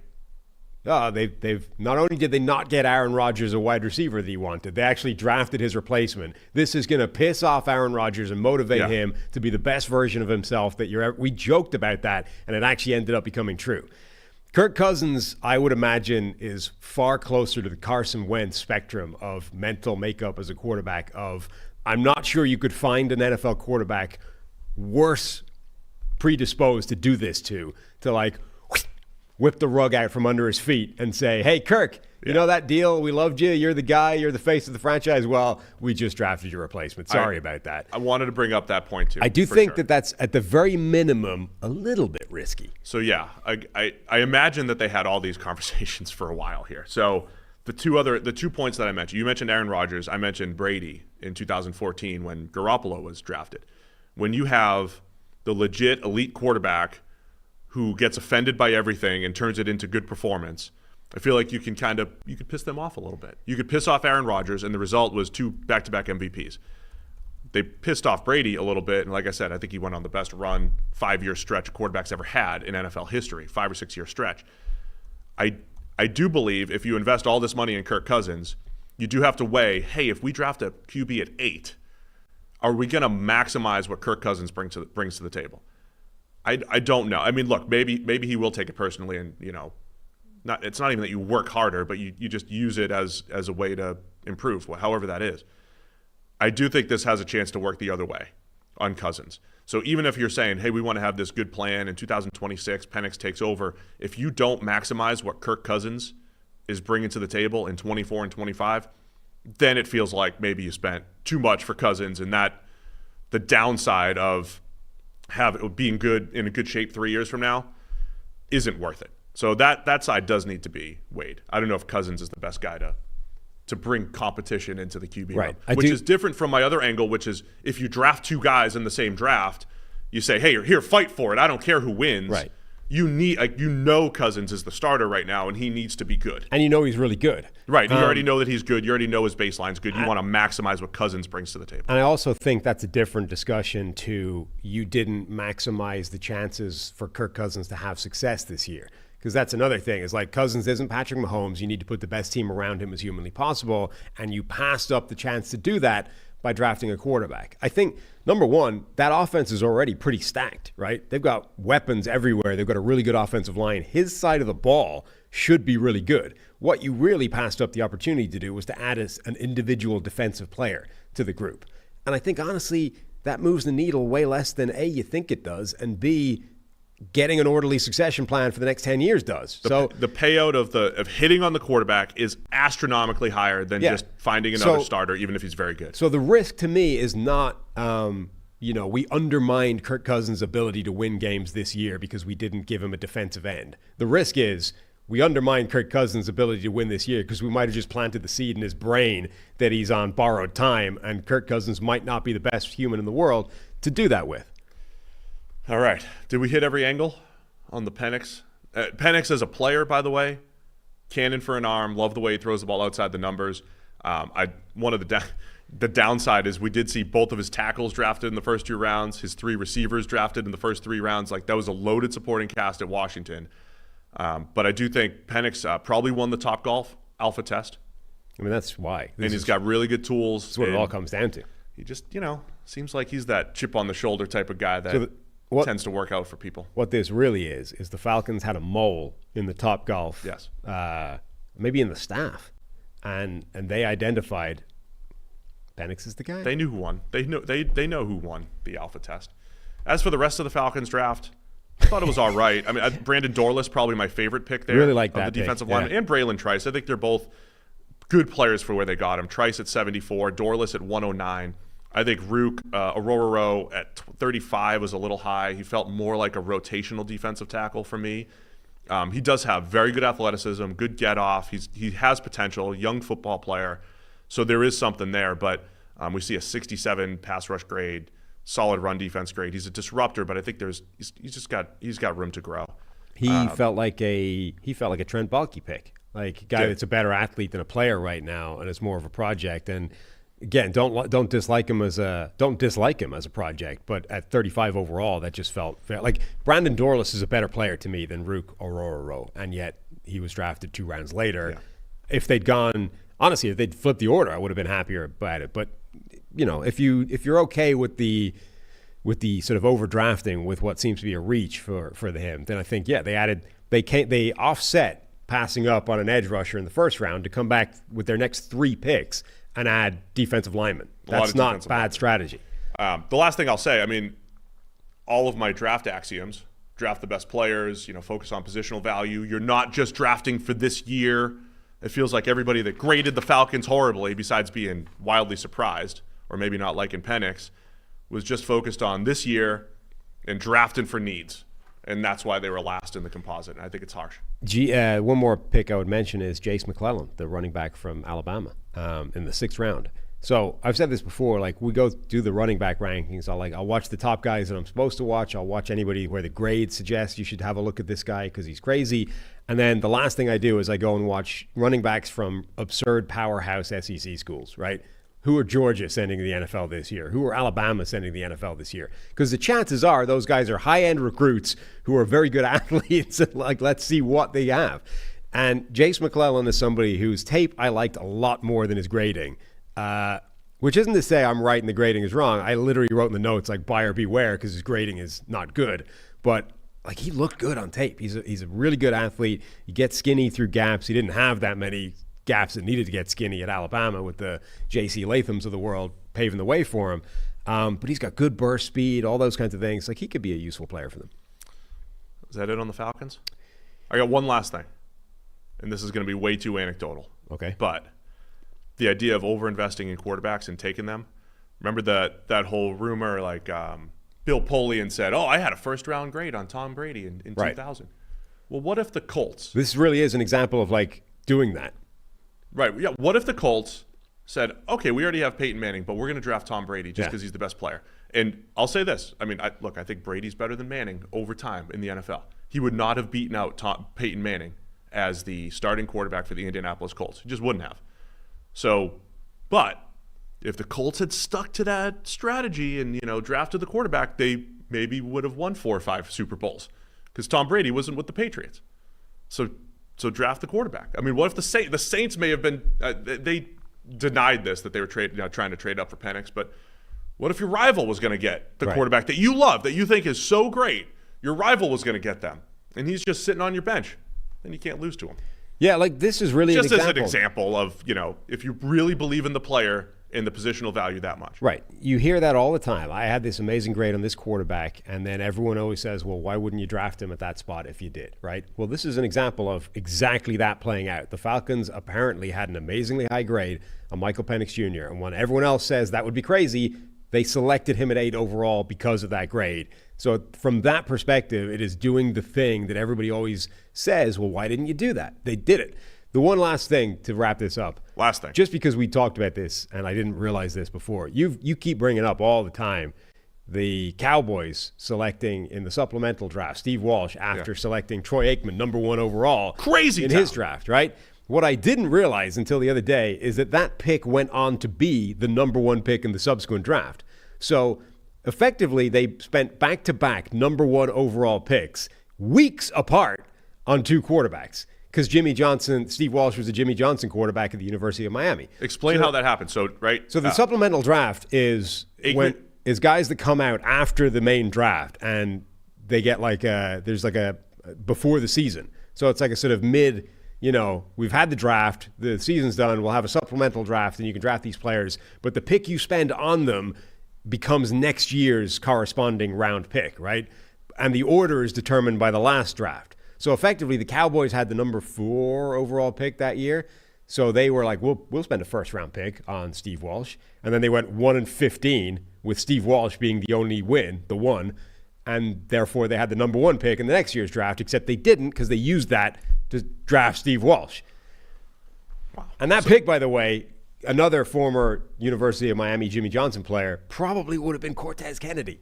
So they passed up, effectively, Cortez Kennedy to draft a direct competition to Troy Aikman weeks after they took him. Not months, years, weeks later. They just said, let's hedge. Let's bring another quarterback into the mix. Right. Steve Walsh. With what ended up being the 2 number 1 overall picks in subsequent years. That is madness. And it ended up being Aikman. They spent the 2 ones to get Aikman, and they still survived. I mean, thank you, Herschel Walker trade.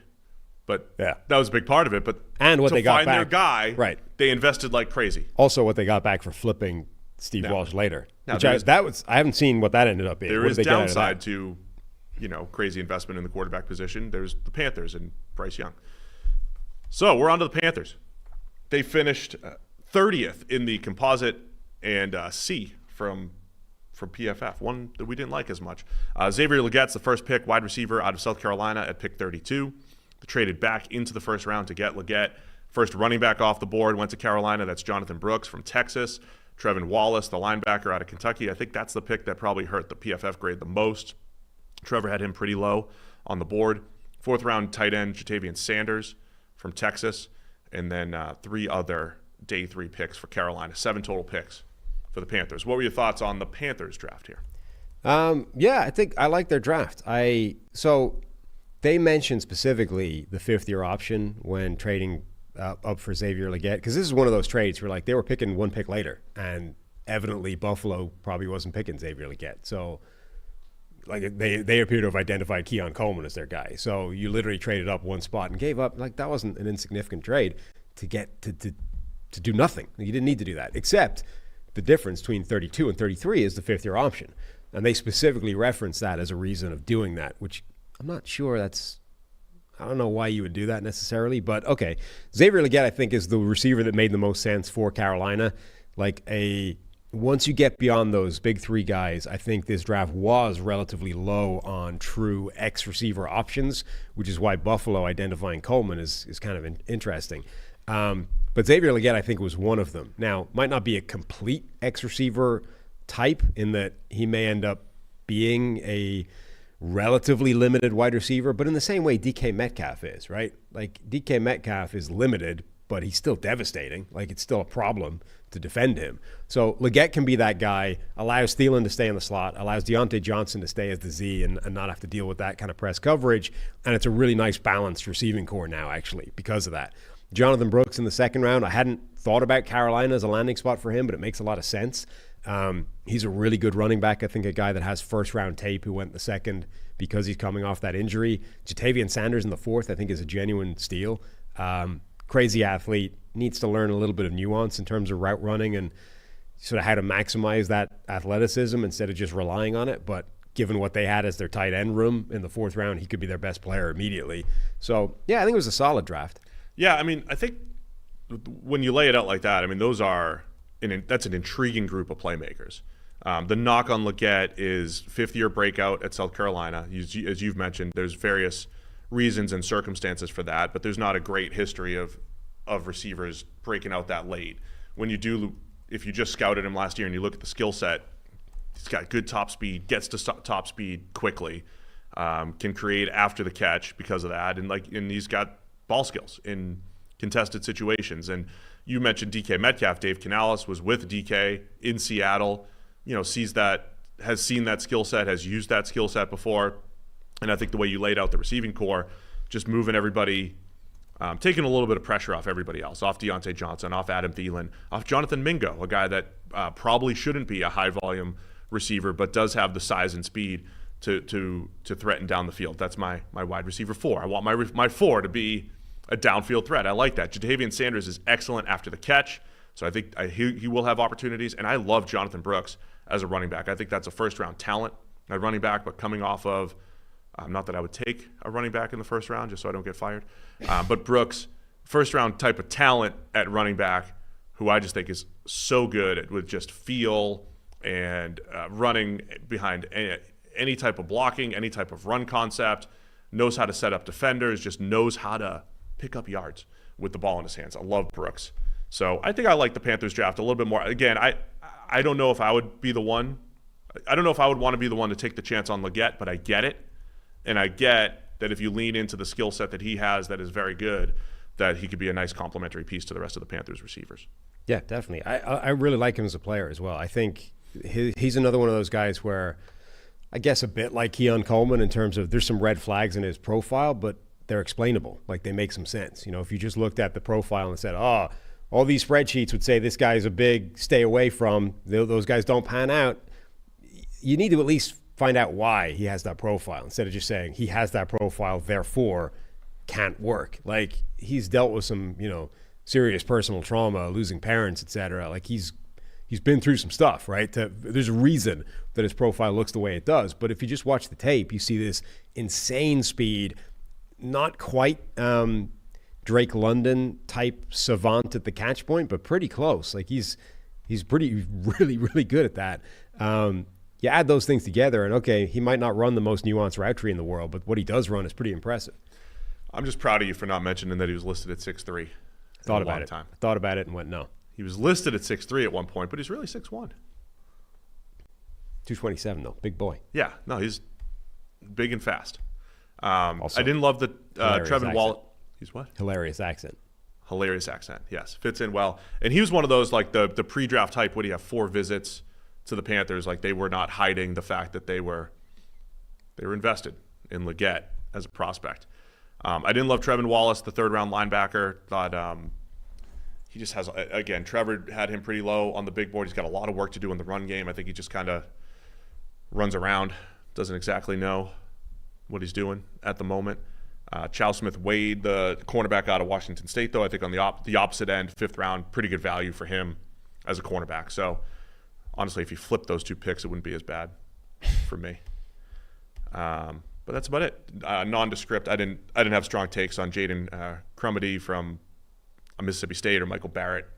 Backup rotational types for those guys. They had some interesting undrafted free agent additions. They also had a ton of them, by the way. One of the bigger undrafted free agent classes. Jack Plummer, Louisville.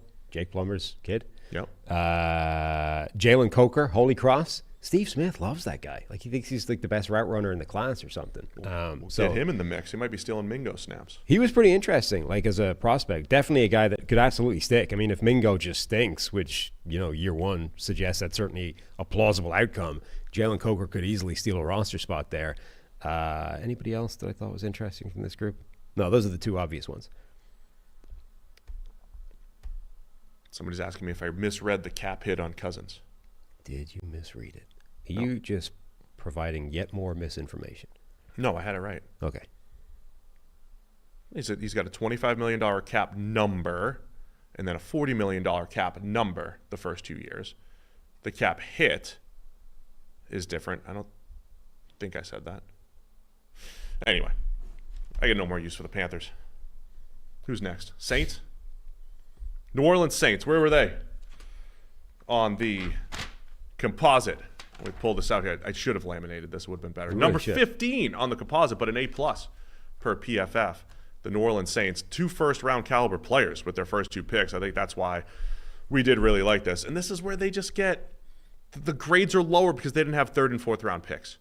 Like if you just grade them off what they drafted, these first 3 picks, could they get any better? You really think that's how people are great when they give them like C's? You think that's what's happening? They're like, Yes. it's no 3rd and 4th. I can't give this more than a No, C. it happens subconsciously. I'll tell you in a second. Talise Fuanga, the first rounder out of the tackle out of Oregon State. Kool-Aid McKinstry, the second round cornerback out of Alabama. Didn't have another pick until the 5th round. They get QB Spencer Rattler out of South Carolina. They got your guy Bub Means, the wide receiver out of Pittsburgh. Jalen Ford, the linebacker out of Texas. Christian Boyd, defensive tackle or edge / D tackle out of Northern Iowa. So I thought it was a pretty good draft by the Saints. What happens is people just look at the talent brought in. But they're good talent. Like No, I know that. But people thought Rattler would go in the 3rd round. So to get him in the 5th, like they wouldn't even notice the difference. It's just, they got Rattler, 3rd round, perfect. I think more people should have the Saints in the top 5 or 6 then, based off of Agreed. the evaluation of those players, where they got them. I mean, we thought Rattler could go as high as 2, because 2nd round, because you don't know how teams are going to evaluate quarterbacks and when they want to get them. And Did you see the analysis of surrounding the reason for his fall that people posited? yeah, I mean, I saw people push back against it, but yeah, go ahead. What was the pushback again? So the suggestion was that how Rattler came across on this Netflix reality show that he was a part of in high school was bad, and therefore teams were like, I can't have that. Can't have that kind of attitude. Get out of here. Yeah, and then some of that may have carried over to Oklahoma, but then every report coming out of South Carolina and the way he's acted and handled things the last few years was positive. That was the pushback was like this. That was 4 years ago, whatever it was, right? But that doesn't necessarily mean that's not. I mean, NFL teams don't always act rationally just because he's.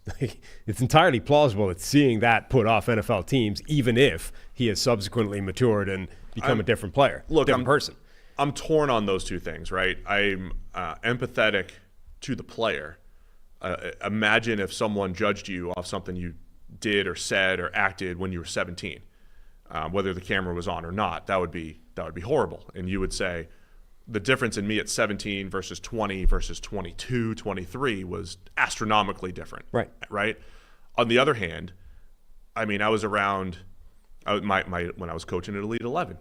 I was around Josh Rosen, right? And he was kind of immature at that age, right? Because of his circumstances, right? Because of how he was. Whatever circumstances he was put in, maybe he didn't come across great toward the coaches. And that may have, not changed throughout his career. I don't know. Right. At the same time, there were some coaches who couldn't stand, I can be honest about this 8 years later. Probably. There were some coaches who couldn't stand Christian Kirk. Yeah. One of the receivers there it was called The Opening at the time. And he's turned out to be pretty good. They're like, oh, no, this guy's never going to make it. Like, okay, you were wrong. So those are tough, right? So the empathy I have for the player is, okay, you're so much different at 18 years old versus 22, 23. The empathy I have for the teams are you're only allotted 7 picks. And on the high end, you're going to pick 11 or 12 times. You might pick less than that. I'm all for eliminators. So even if it's unfair to the player, I always use the phrase, I would rather let someone else take that chance. So if a team's like, that's a little too risky for us, I'm empathetic to the team that just says, we only get so many of these picks. I don't want to use one if I have any sort of question or doubt. So I kind of get it from both sides. It's also, as usual, it's a data point. Lukewarm take on that. Yeah, I mean, it's a data point that's difficult to counter. So it's a unique, like absent sort of theoretical behind the scenes cameras in his locker room at South Carolina, it's hard to know if the positive stuff is actually true. You know what I mean? Like you're hearing it secondhand, you're not seeing it. Whereas seeing it resonates and makes an impact. There's no way of countering that 3 years later, even if it's true, to the same degree. So if you're an NFL team, all you can do is be like, well, let's talk to him. Let's do the stuff that we do to research a guy's character. Let's talk to coaches. Let's talk to teammates. That's still different to seeing it on camera actually happen before. I also, call me skeptical here, there's a report from a reporter that the NFL, right? So when you say the NFL, you're talking NFL. 32 teams. Right? Minus the 6 that just drafted quarterbacks. So you're telling me 20 to 25 teams all came to the same conclusion that the video from high school is the reason we're out on Rattler. Yep. Or Johnny, inside reporter guy, spoke to like 1 or 2 teams who happened to mention the video, and maybe that was their reason, which I think for 1 or 2 teams, like if that's the reason, that's the reason. That's fine. And then projected it out and said NFL teams. When the other reality could have been the only team that we thought was really going to be in the need for a quarterback in this draft who didn't take one was the Raiders. They were the only team left, and we just thought, okay, they'll wait. And maybe they just didn't like Rattler, or maybe they were the one team that cared about the video. So let's start. No one else needed to get him. Let's start with Rattler since we're on there. 5th round steal. Love it in the 5th round, absolutely. And not just that, but it's a classic guy of. So it feels like a steal because people thought he would probably go in the 3rd round as that QB7 and the sort of next tier down of quarterbacks once you cleared all the top guys. But the one it's in the next wave of QBs that everybody identified at least has starter tools, right? May never get there, probably won't because quarterbacks drafted that low don't. But he at least has the tools to be a starting NFL quarterback. He's got the arm. He's got the best mechanics of any of these guys. You listen to quarterback coaches, they talk about just the fluidity of his stroke and just how amazing it looks and, picture perfect every time. He's at least got the ability to do that. And going in the 5th round means there's no like expectations of it. But for a guy with no expectations but actually the tools to do it, he goes to back up Derek Carr, who's a quarterback in that permanently on the hot seat category, So there are few places he could have landed that have a clearer pathway to being a starter if you can show you have that ability in the next year or two, right? So from Spencer Rattler's point of view, I think it's a great landing spot as well. Did they call the Carr family? Probably not so much Derek, but more so Darren. Heads up, Darren. Has Darren been alerted that the Saints also drafted another quarterback? 6 p.m. day 3. Heads up, Darren. We might take a guy. Got to give you a heads up. He's blocked Rattler and he's blocked the Saints on. I'm blocked by Darren Carr, so that's why. I don't think I am yet somehow. All right, round 1. Show a couple Derek Carr turnover-worthy plays. See what happens. I think I've deliberately stayed away from antagonizing him directly to avoid getting blocked. Talise Fuaga. Okay, talk about the players. Talk about the players, Sam. Talk about the players. This will make sense, right? Middle of the 1st round, they had a pretty bad need at right tackle if Ryan Ramczyk is on the way out, which it sounds like he might be. Even if he isn't, they have a need at tackle. So it makes sense. Yeah, I like Fuaga. I think he was one of the top tackles in the draft. They get him at that point. He can, much like Latham, crush people in the run game, and I think he's a solid pass protector. I like Fuaga quite a bit. And I think Kool-Aid McKinstry, I know you didn't love him as a 1st rounder, but we talk about in the 2nd round, getting him here. I don't think he does anything exceptionally well. He's just a good, solid, cogent player. McKinstry, so there's a few players like this in this draft where everyone else thinks they're steals. I just think they were good value. Like, I think this is where McKinstry should have gone towards the top of the 2nd round based off his tape, and it's where he went, right? So it's not like I like the pick. I think it's the right pick. It's a good pick at an area that makes sense, and it's good value for where he is. I just don't think it's like, they got him. It's a 20-point steal based off his average draft position. I think this is where he belonged, but I think it still makes it a good pick. So Fuaga in the 1st round, McKinstry in the 2nd, Spencer Rattler then as their next pick, Bub Means in the 5th round. I like Bub Means and Christian Boyd in particular. 5th round and 6th round, on top of what they've already drafted, I think are great picks. Bub Means, I think, is like 6'1", 212 pounds, right? Physical prototype. I think his contested catch rate is like 50%. He's pretty good at that. In a vacuum, he attacks the ball well, like hands catches it, hands out in front, plucks it out of the air. He had a ridiculously one-dimensional role in college. So average depth of target, 17 plus yards downfield. I think he can be a lot better player with some more variety in what they're asking him to do. And unlike Brian Thomas Jr., who was doing a lot of that, but had an elite quarterback throwing him the ball, Bub Means did not. His quarterback stank last year, and therefore his chances of doing a lot were limited. Another guy with elite PFF gas. So pretty good athleticism Means anyway. was on the freaks list too, I believe. Right, but like elite PFF gas. I think he's got good releases. Route running could do with some nuance, but like I earmarked him as a really nice sleeper early in this draft process. And then Christian Boyd. I misspoke earlier, by the way. Boyd, just a defensive tackle. I was confusing him with someone else. Apologies. Misinformation. Defensive tackle. Yeah, defensive tackle, but a good one. Northern Iowa, so obviously the level of competition was a little bit iffy. He was one of a number of players this year. So where I struggled a bit this season or this draft process was you heard a lot about the guys that have gone back to school. It's going to be a bad class, but also because of COVID and all these things, there's a ton of these guys that have been in college forever, and you're coming out and they're sort of a day 3 prospect.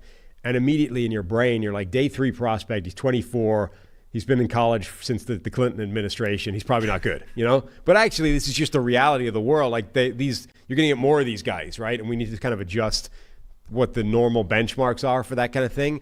So he'd been in college for 6 years and had played in 5 of them, right? Redshirted 1 year, already 24. But, like, he's pretty good. He's strong. He's at his best when he sort of torques and just ragdolls guys and gets rid of the block. But I think he could be a good NFL player once he's coached up a little bit. I think that level of competition was rough, but I think he's got some ability in the 6th round? Yeah, 38 bench reps for Boyd. Strong. The question is the 12th percentile broad, 13th percentile 20-yard shuttle, 10th percentile 3-cone. So movement skills not as good as just his pure strength at this point at 6'3", 325. As I mentioned earlier, there's not a whole bunch of those body types in this draft, so right. not bad getting him in the 6th. Yeah. I picked 200. All right, pick 199. Same as Tom Brady. Every year. Just 2 superstars. Every year there's an next Tom Brady at pick 199. You got no more use for the Saints? Any UDFAs? I was just going to say, let's see what we got.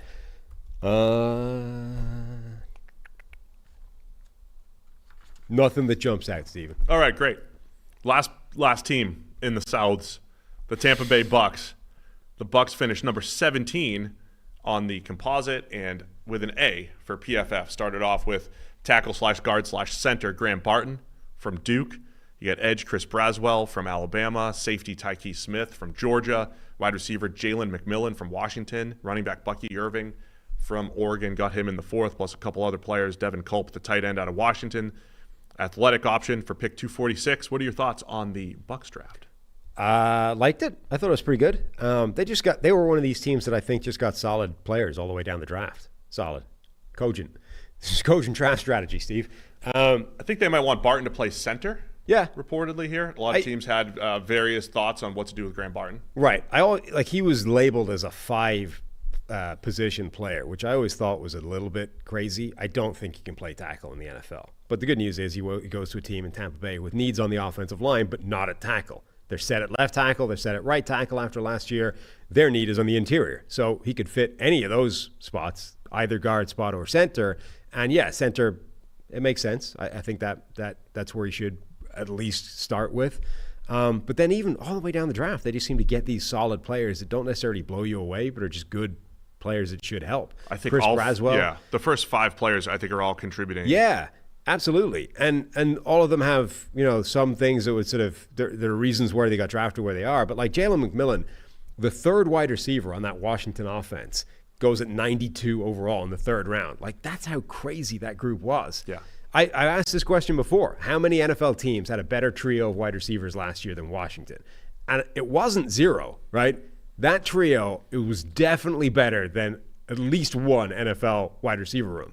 It might not have been many, but it was like, my point being, that was an NFL wide receiver trio, which, by the way, should probably also factor into the Michael Penix thing, right?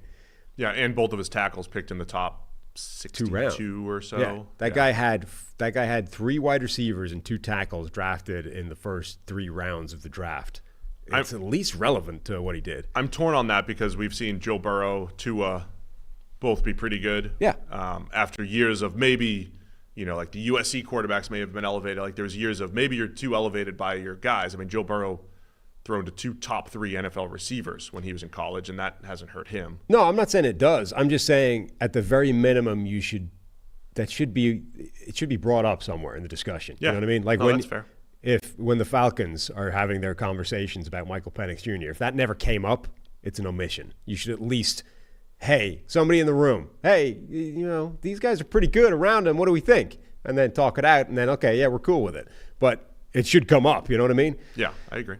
But McMillan's really good. As a slot receiver, that guy has legitimate skills. In that fit, now, Trey Palmer is probably listed as your 3. Like, there's a lot of guys competing for number 3 wide receiver spot for the Bucs. I think McMillan can be that guy, complement Mike Evans, Chris Godwin. Godwin has 1 year left on his contract. So I think when we talk about contributors with these top 5, there's a path to the field for all of these guys in year 1 or 2, I think, for the Bucs. What I really like about Jalen McMillan is you can see a high level of thought going on during the play, like during the route. He understands not just, hey, I've got to get here, I've got to beat this guy, but he understands how best to make that happen.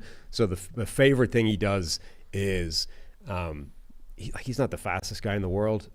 He's also quite a big slot. He's sort of a bit like Tyler Boyd, but so a lot of times you run vertical post-type routes from the slot. If you're against the safety, it's kind of like a free big play, because those guys have no shot of covering that in-breaking route when you're one-on-one playing way off. You're just waiting for the receiver to make his move before you try and counter it. You generally have no shot anyway, but one way you really have no shot is if that guy makes you turn your hips to the wrong direction first, and McMillan does that every single time he runs one of those deep routes in the slot. Like, he could run by the guy. Like, he's not the fastest guy in the world, but you'll win anyway. He could just run the post route, cross the safety's face, and be open. Post, baby. But instead, he's going to make that guy turn to the outside, think he's running the seam or running a corner instead, and then immediately break back inside the post. And at that point, the safety's just done. Like, he shows that. That's my favorite element of it, but he shows that like throughout all of his route running and his ability to get open. I know you liked Chris Braswell a little bit too. He was the other edge opposite Dallas Turner. They've got Joe Tryon-Shoyinka, Yaya Diaby, Randy Gregory in there, but I think Braswell has a chance to, if compete for snaps right away, maybe start in 2025. Yeah, as that position group gets overturned. He's just good. Turned over a little bit. Powerful edge rusher. I think he's good at everything except being like a situational speed rusher. You know what I mean? So if you have that guy, Joe Tryon-Shoyinka, perhaps. He's perfect. Like, he's a great complement. Him and Dallas Turner were really a phenomenal combination in terms of they really complemented each other's skill sets extremely well. So I would be trying to recreate that if I was Tampa Bay. Yeah, again, Braswell I think is solid, and he just doesn't dominate as a pass rusher. Like when you go through and you watch, it's like there's not a whole lot of, he just whips his guy and creates absolute havoc, but he's good at compressing the pocket, like an Alabama edge, right? Compress the pocket, knows how to disengage, and good pad level, and to the depth of the quarterback, does a lot of things just cogently. Tyke Smith, I think, competes for nickel snaps right away for Tampa Bay, and then Bucky Irving hated his workout, but just loved watching him play. He's got that shiftiness. I think take a little pressure off Rachaad White. I think they put a lot on Rachaad White last year. I think he can handle it, but Bucky Irving, just get him in space, and he will make things happen. Love his shiftiness and his quickness, and for the 4th round, love getting him there. Yeah, he's exactly the type of player that I would immediately assume his workout is not going to be a huge problem. Like, I would kind of bank on Bucky Irving overcoming a crappy workout. It was very crappy when you consider he was small as well as not particularly athletic or explosive.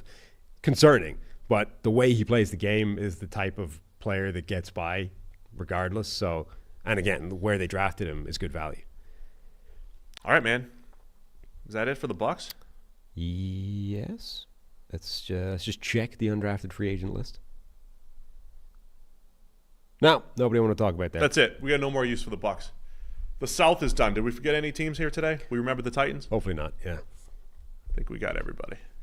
And we spent a little more time today. We almost reached the 2 hours. Almost hit 2 hours. Because we spent 30 minutes on Penix. Yeah. Well deserved. I think that was needed to just get all the angles out there. Listen, if you're an NFL analyst, you don't have to have a super hot take or a really cold take. You don't have to love or hate anything. And you can simply present all angles and all sides of things. Maybe in what is a PFF NFL podcast first, you were on the same side as Dan O on this. Yeah.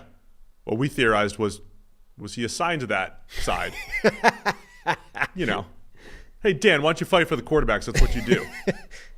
I mean, Dan thinks there's like 68 starting quarterbacks in the NFL right now, and the only thing holding him down is the supporting cast, the scheme, the coaches. And everything else. Yeah, I'm just saying you and Dan are on the right side of history here. Me and Dan, yeah, we were on the same side.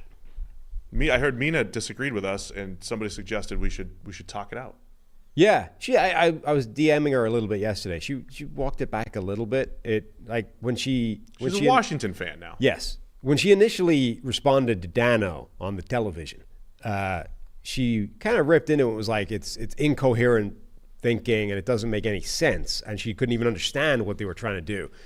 Yesterday, it went from that to more, I just don't really like Michael Penix, and therefore it's not a good move. Which, I mean, that appears to be, when you drill down a bit, like Benjamin Solak was railing against it as well. He hates Penix. Yeah, called it indefensible. Again, comes down to he hates Penix, right? That, when you start drilling down into most of the really vociferous objections. Ben hated Jalen Hurts to the Eagles too, Ben. Come on, Ben. But that's what it ends up boiling down to when you get to most of the people being really noisy about it. It's like they just don't think Michael Penix is good, which is fine, but evidently a lot of other people do. So yeah. You have to I think you have to evaluate it in the light of, okay, you have to assume at the very minimum there's an outcome where Penix is good, not because somebody else thinks he's good, but because a plurality of NFL teams think he's good. That's where I've landed on this whole thing.